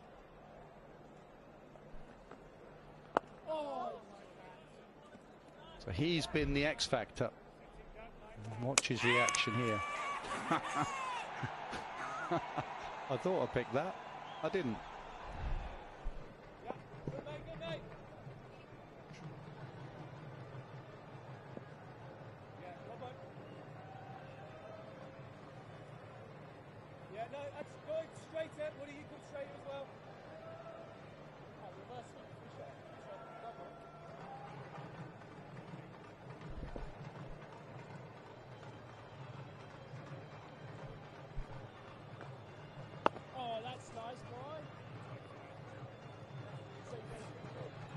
There is some rough out there. I went out there at tea time and had a look. Pitch still looks pretty decent, but just where the seamers have been following through from the media centre end, just to the left of Duckett there's a bit of rough. Just there, but he misses it. 53 for 2.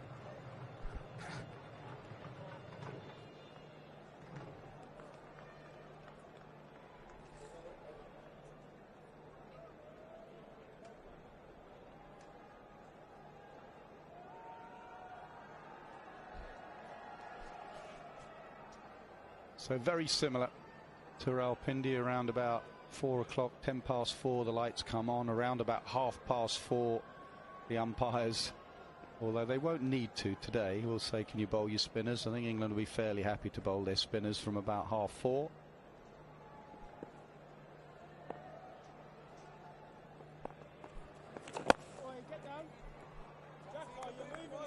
Root still continuing with round the wicket here.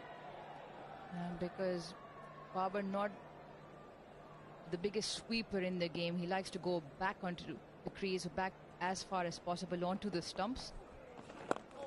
Just like that, on cue. Also why he's a LBW candidate when he goes that far back, but just he'll have it in mind that pitching outside leg from that angle, Root will have to be very straight.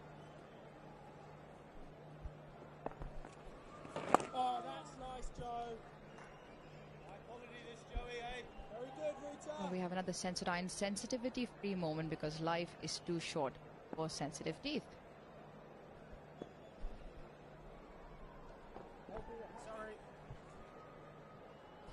Root has that leg break as well. He was bowling it a lot in the nets yesterday. Just another thing to factor in outside his leg stump, Babar. There'll be a bit of rough, so Root might well chuck a leg spinner in there, staying with the off spinner.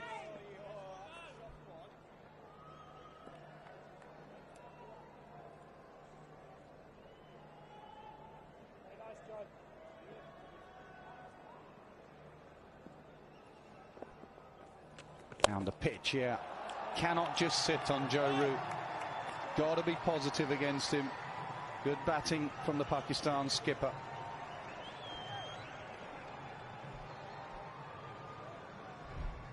Comfortable using his feet. Got a measure of the length of this ball early. Got down the wicket. And straight back over Root's head. Stokes brings everyone up because he wants to keep Saud Shakil on strike to Leach. And he does by bringing deep square leg up. 57 for 2.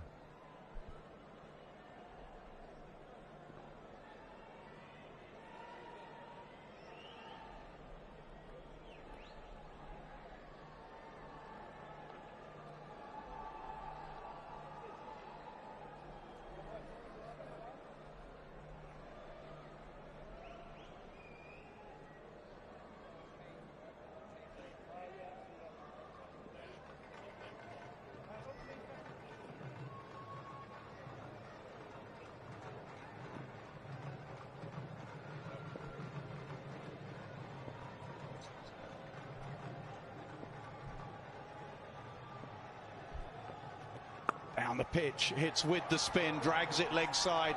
There's no one out there. Goes away for 4.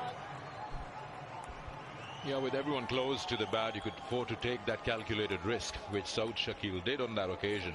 It's so important to keep that scoreboard moving. You just go back to England's performance, despite of losing 5 wickets, scored 180 in the first session.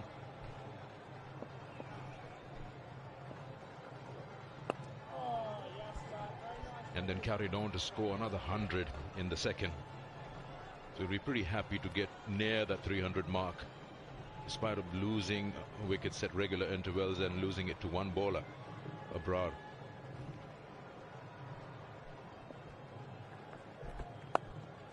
Same again, this one in even more control. Stokes may have to think about putting a man out there. We shall see. This is good batting. Taking Leach on whenever the opportunity presents itself with the spin. And just as we speak, Joe Root having a conversation with Stokes. Possible field change. Flighted up again. Gets to the pitch of the ball. The leg side vacant area. Very attractive for him at the moment. Yeah, interesting conversation in the background there between Root and Stokes. Do you want to put anyone out there, even if it's a bit wider? Just move Jimmy Anderson, doesn't have to go out. Stokes doesn't change it. Oh, nice, mate. Never comes thrice. Once. That's it.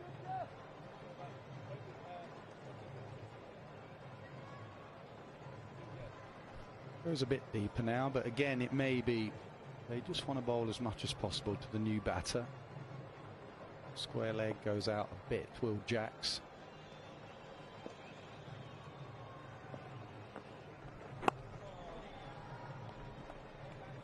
Nice ball. Woody.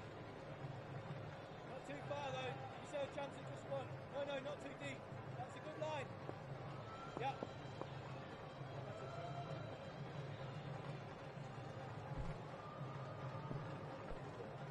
Oh, that's nice ball, that. 65 for 2.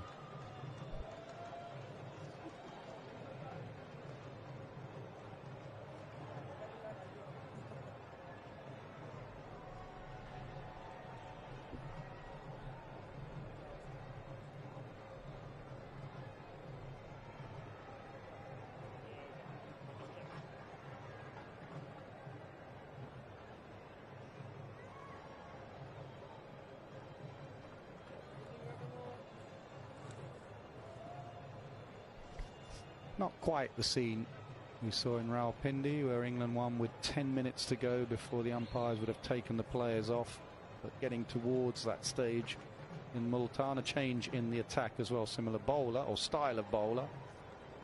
It'll be Will Jacks, who took that 6-fer in the first innings on debut.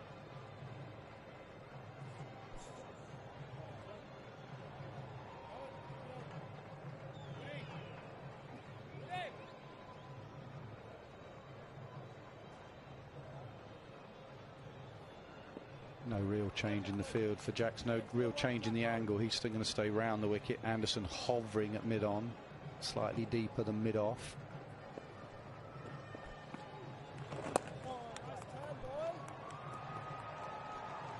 This is the way round they'd prefer it. Leach to bowl to Barber and Jacks to bowl to the left-hander Shakil. When you go back to England innings, how much of those 7 wickets would you also put on England's way of batting? So they were ready to take those risks against a bowler who probably you could say they're not picking very well. Yeah, but the risks they were taking, most of them, you know, the 2 lads that got runs had swept and reverse swept very well. So you couldn't argue with Pope playing the reverse sweep and getting out. You never argue with Duckett playing any kind of sweep and getting out. It's his go-to shot. So each England batter has to just decide, was it the right shot? Was it my shot?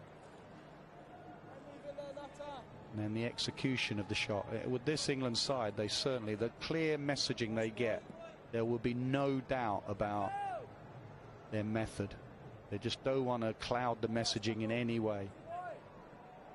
Just leave it to the individual to make up their own mind. Was it the right option? Quick single. Barber gets home comfortably.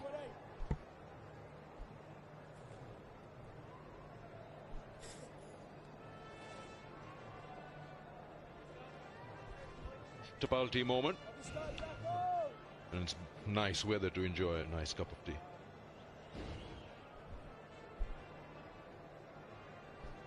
Slip and a gully now that look a little bit close together. Crawley looks a bit flat there with Joe Root. They can give themselves a bit of room, especially with the long reach of Zach Crawley.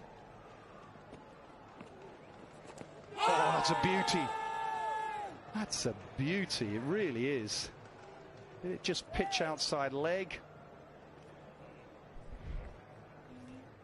Some sharp turn there. Completely foxed him, squared him up. That was close. Probably pitched outside. He gets cut away on the offside. Leach has done some leather chasing already in this innings. Does well again.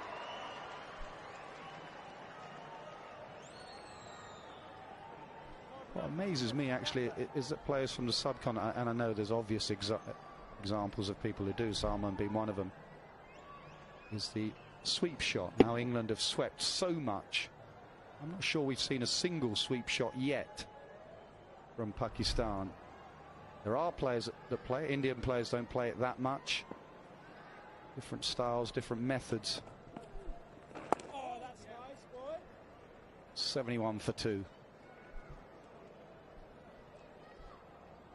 Yeah, you would naturally think that the subcontinent producing those spinners and those spin tracks would play the sweep shot. Up till the recent past, somebody like Sarfaraz Ahmed would go to the sweep shot a lot. Babar in particular, not his go-to shot by any means. And you just mentioned every English batter, in particular Ben Duckett. He did that during the white ball series as well. He swept and reverse swept literally everything. But for Pakistan and their batting, we saw this in particular from Abdullah Shafiq and Imam Ulaq. They preferred the spin, playing the spin in more conventional fashion, and using their feet was the attacking option when it was on offer.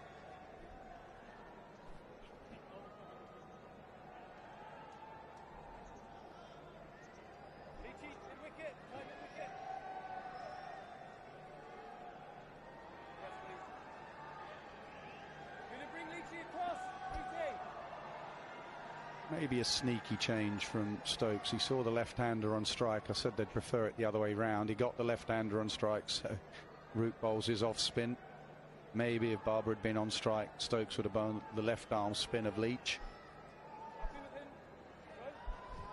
Yeah, so there's a good player through the covers as well, and the ball turning that way, it's an option that he can take on. Good take, good balance from Shakil in the end. Nice boy.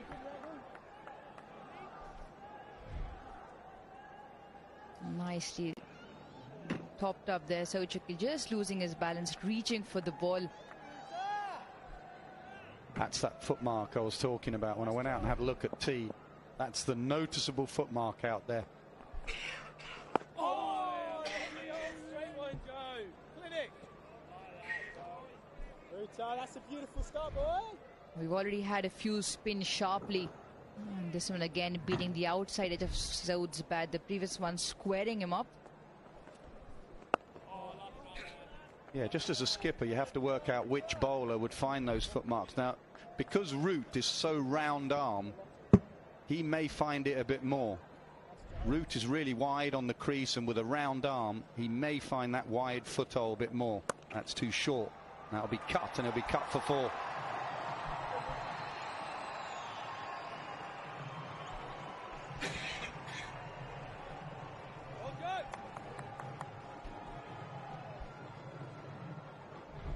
He's quick to get a measure of the length. He was quick on his feet to rock back.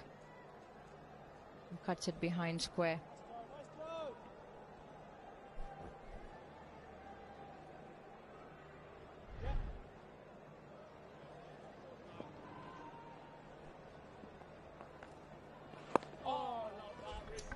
Just touching back on that fact we were discussing about the sweep or reverse sweep. 5 of England batters lost their wickets trying to play that shot, leaving out Duckett. You says let's go to short. Pope, Jacks, Leach, Anderson.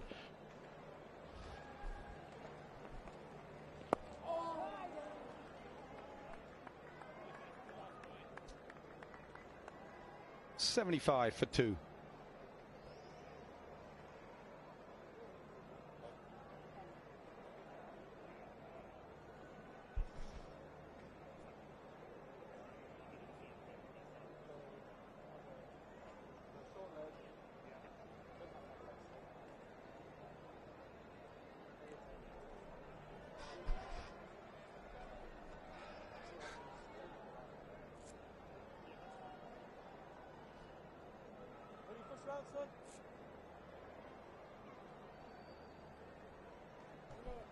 Joe Root just talking about those footholds, I reckon. Just a word with the skipper. And then the field, if it bounces out of there, where's the top edge going to go if he does sweep?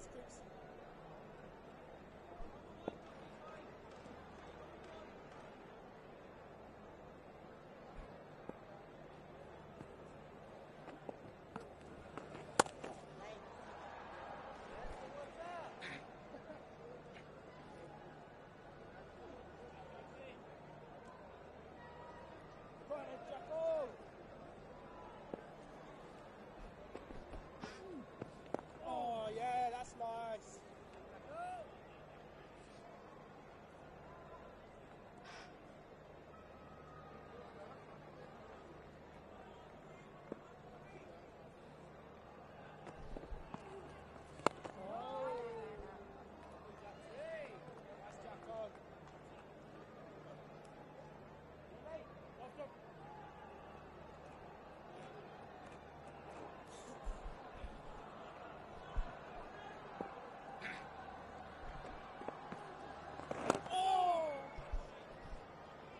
Yeah, there was a gesture there from Root suggesting that Barber might sweep. It's not his shot. He doesn't really play it. He prefers using his feet to get to the pitch of the ball, or rocking back in and manipulating those gaps in the field to pick up ones and twos.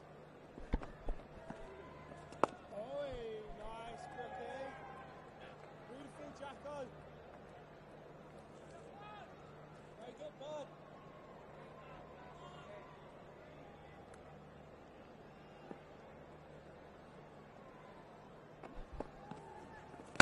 Big shot, leg side. That will go all the way for 6. Babar Azam moves to 49.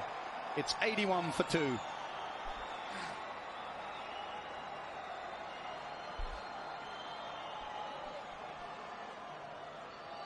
It was tossed up, it was outside off stump, and it was in his arc. And he swung through the line. A wonderful stroke here from Babar Azam, clearing the boundary comfortably.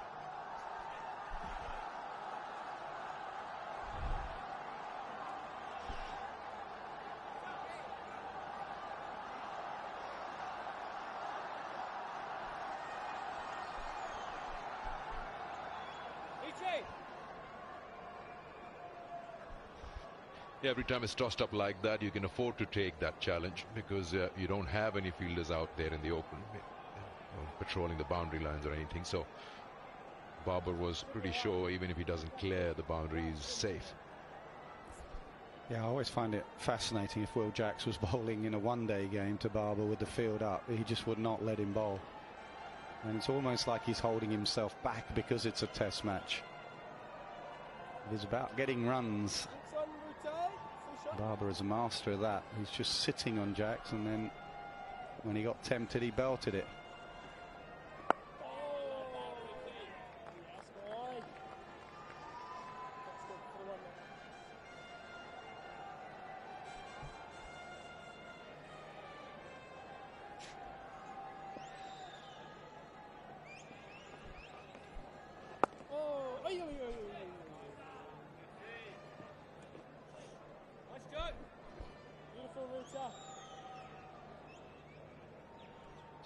Sensodyne sensitivity free moment because life is too short for sensitivity. Punched off the back foot. Just a couple of runs. Controlled shot from Shakil.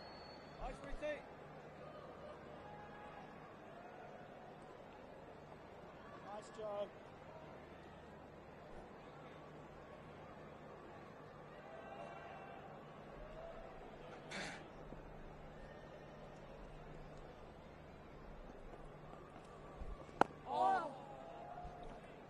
nice ball, Joe. He's got a few to spin sharply from that rough, and he's trying to get the ball to land precisely there.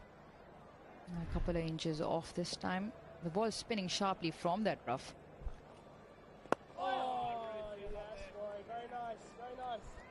Well, you'd always get the spin bowling coach. We'll go out there in the intervals and before playing, go and have a look with their spinner where exactly that rough is, precisely where it is.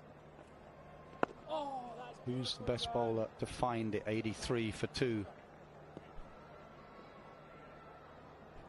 Yeah, Jeetan Patel, who's the spin bowling coach for England. I can bet you tomorrow morning he'll be the first here, and he'll walk the 22 yards. Different length of spinners, different angles. Communication will be played with the captain.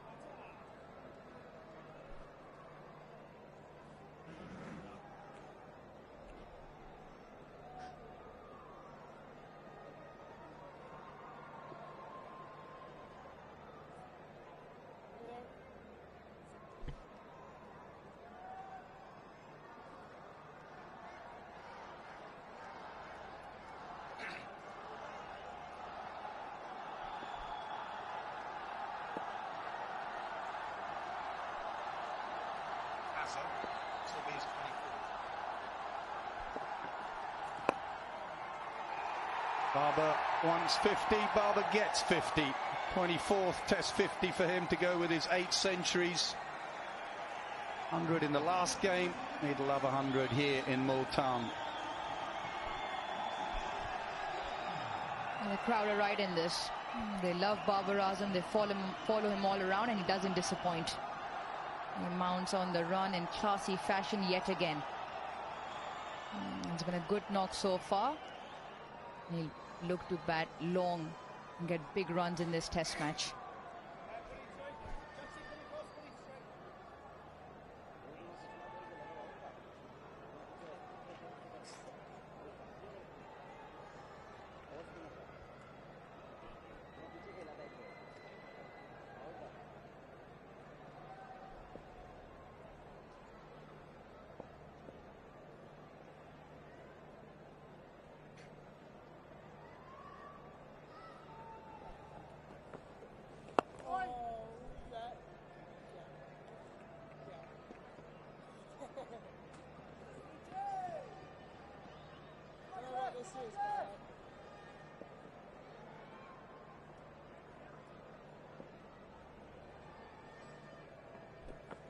And the pitch again. This was a bit more of a hack. That's why Stokes keeps the fielder up. The previous 2 from the other end, he was more controlled. This one, he got done in the length, and it brought a smile to the skipper's face. The opposition skipper, anyway. It was a perfect length to play the release shot you talk about, Nas. When you're not quite at the pitch of the ball, you look for that release shot or dab it away.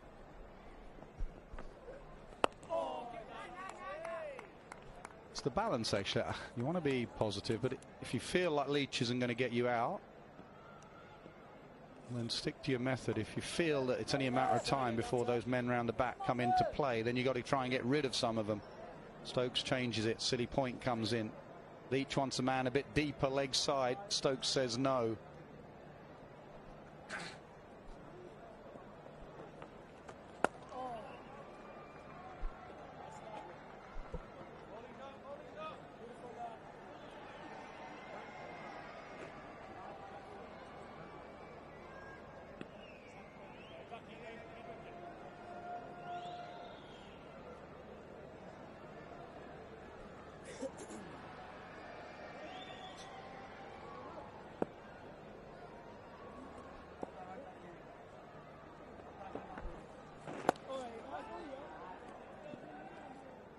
.85 for 2.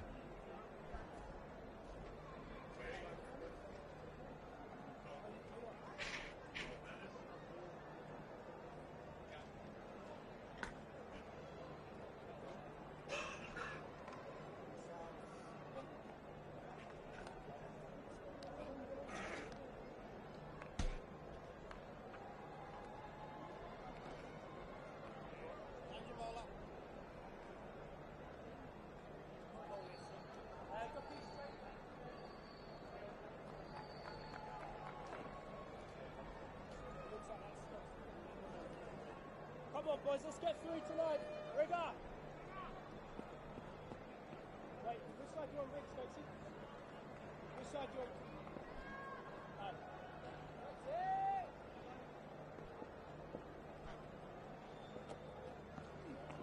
Oh, Jacksy boy! Well, the one thing Will Jacks does is give it air.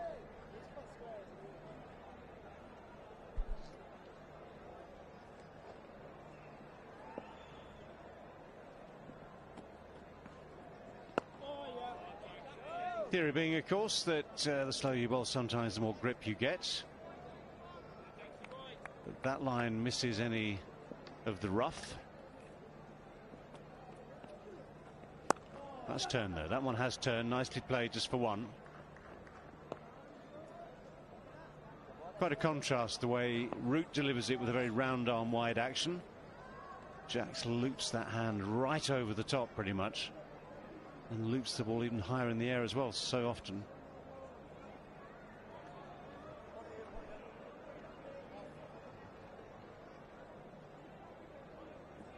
Come on in, Jacko. Come on, boy. Get energy on in here, boy. Come on.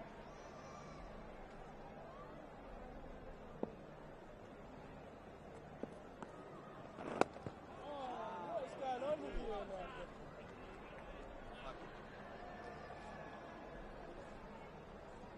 Nice boy.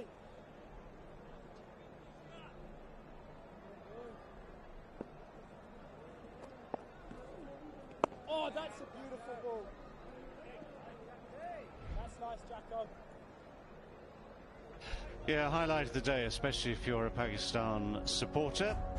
The Dafa News cricketing fan Abra Ahmed took 5 wickets in the first session today.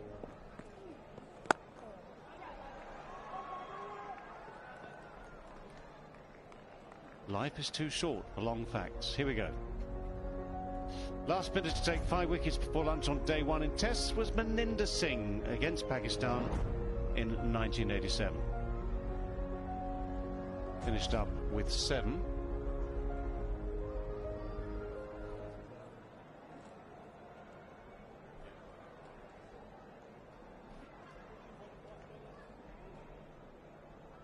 One more here, boys. Come on, lads. Three tonight for a good day here, lads.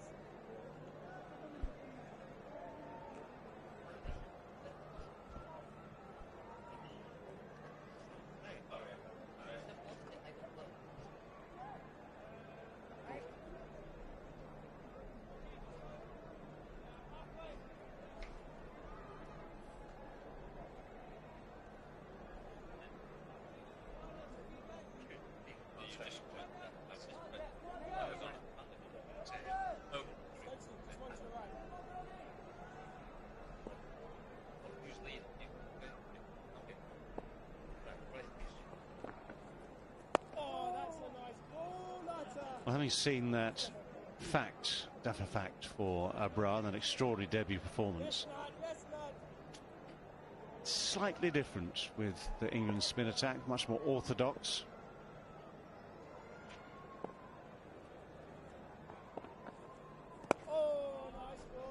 For Leach, we've seen a lot of this when he settles into this line and length rhythm thing. Certainly looks good. One or two, not too many, have actually gripped and turned and bounced.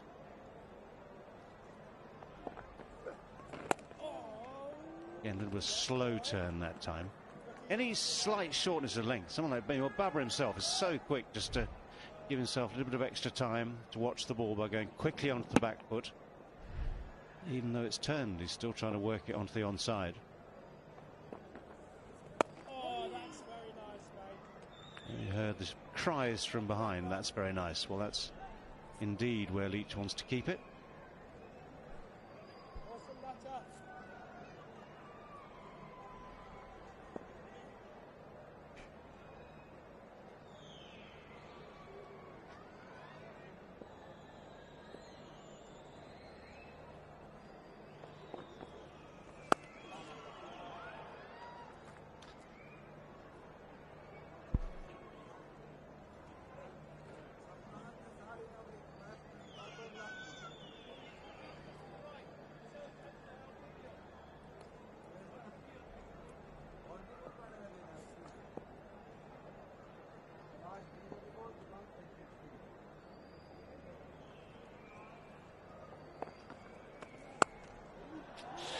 Well, that has been Leach's failing today. I would say a little bit too often. He's just dropped too short. Those are easy, too easy. 91 for 2. Yeah, he started with a couple of those, didn't he, in his very first over with the new ball. He took the new ball today for Stokes, but dropped short too frequently, and doing so again. It's a combination of the lack of overspin that he gets on the ball, which would cause the ball to go up and down and deceive the batsman in the air. He's just a bit flat through the air.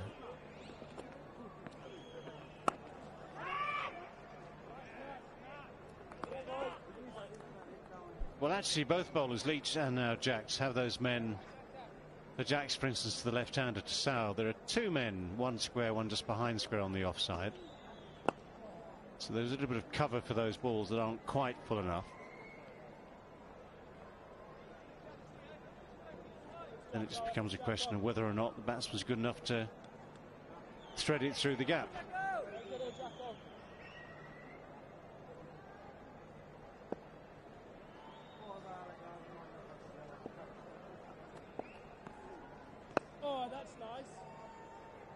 Just saying, so the difference between the Jacks action and the Root action couldn't be more of a contrast, could it? I mean, Jacks is almost brushing the air with his arm.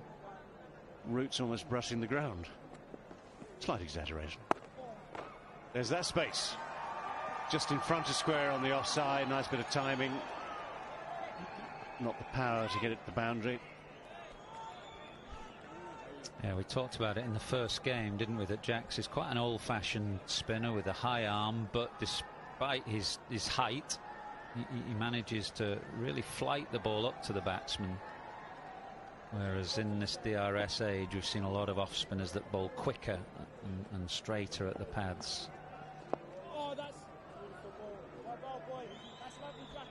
Yeah, the quicker and straight is okay, but it's on the assumption that the batsman's playing for turn, it goes straight on, you've got a chance. I mean, on a pitch which is offering at the moment a little bit of turn, I'm not going to over-exaggerate, it's the turn you want rather more than the other option. Both, really. Deception off the pitch and in the air. And given where he's at in his journey as a spinner, it was a remarkable effort in that first Test match. 95 for 2.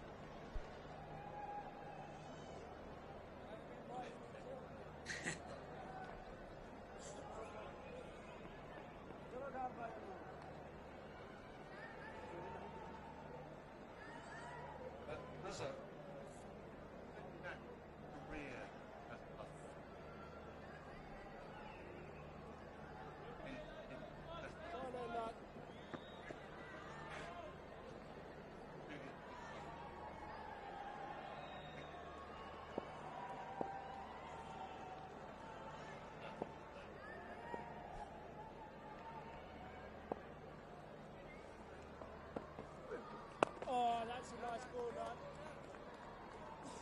That's a nice. That's beautiful, man.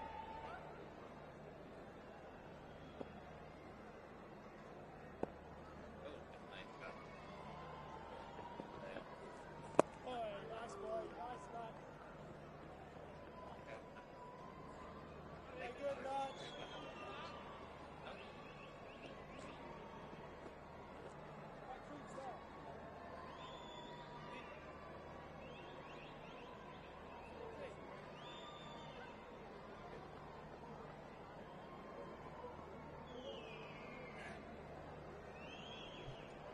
A bit of a tinker with the field, short mid wicket comes in, still got the slip, the leg slip, the short leg, mid on coming a little closer, mid wicket going a yard deeper.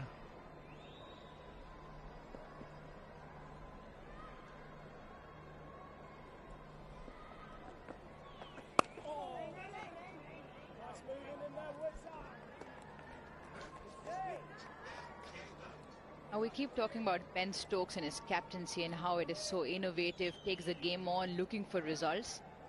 declaration in particular, very bold and strategic at the same time. Athos, I saw a piece where you and Nas were talking to, I think, Stuart Broad in the studio back home, where he talks about Ben Stokes and how the nature of the game comes so naturally, so authentic to who he is. Gone for it, found it, nailed it.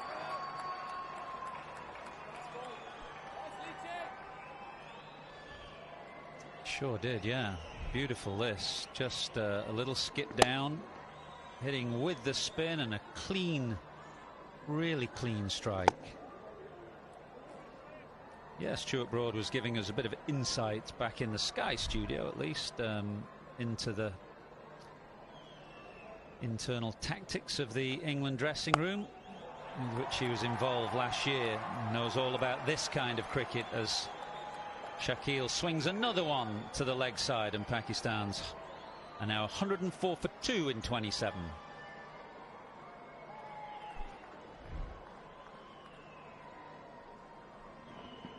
Back-to-back boundaries and back-to-back shots, both in good control. Saud Shakil playing with the spin.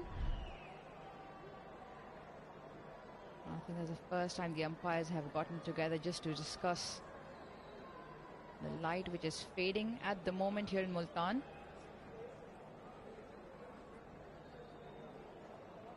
Yeah, that brought out the 50 partnership, by the way, in 81 balls. Yeah, it's that time of day, isn't it? Everyone starts to look nervously at towards the west. We can still see the sun. This was the time of day in the next 5-6 minutes in Pindi that we seem to see the players leave the field most often. In Pindi, the sunset was officially 1:05. In Multan, it's officially, I think, 5:15.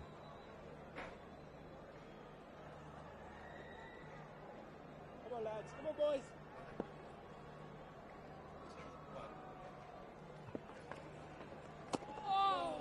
Oops, oops, oops, oops, oops. Well, that's the difference that we were talking about. Jax has given way to Root. Jax with that high arm and slow loopy off spinners, and Root with his lower arm that will skid it on and try and beat the outside edge.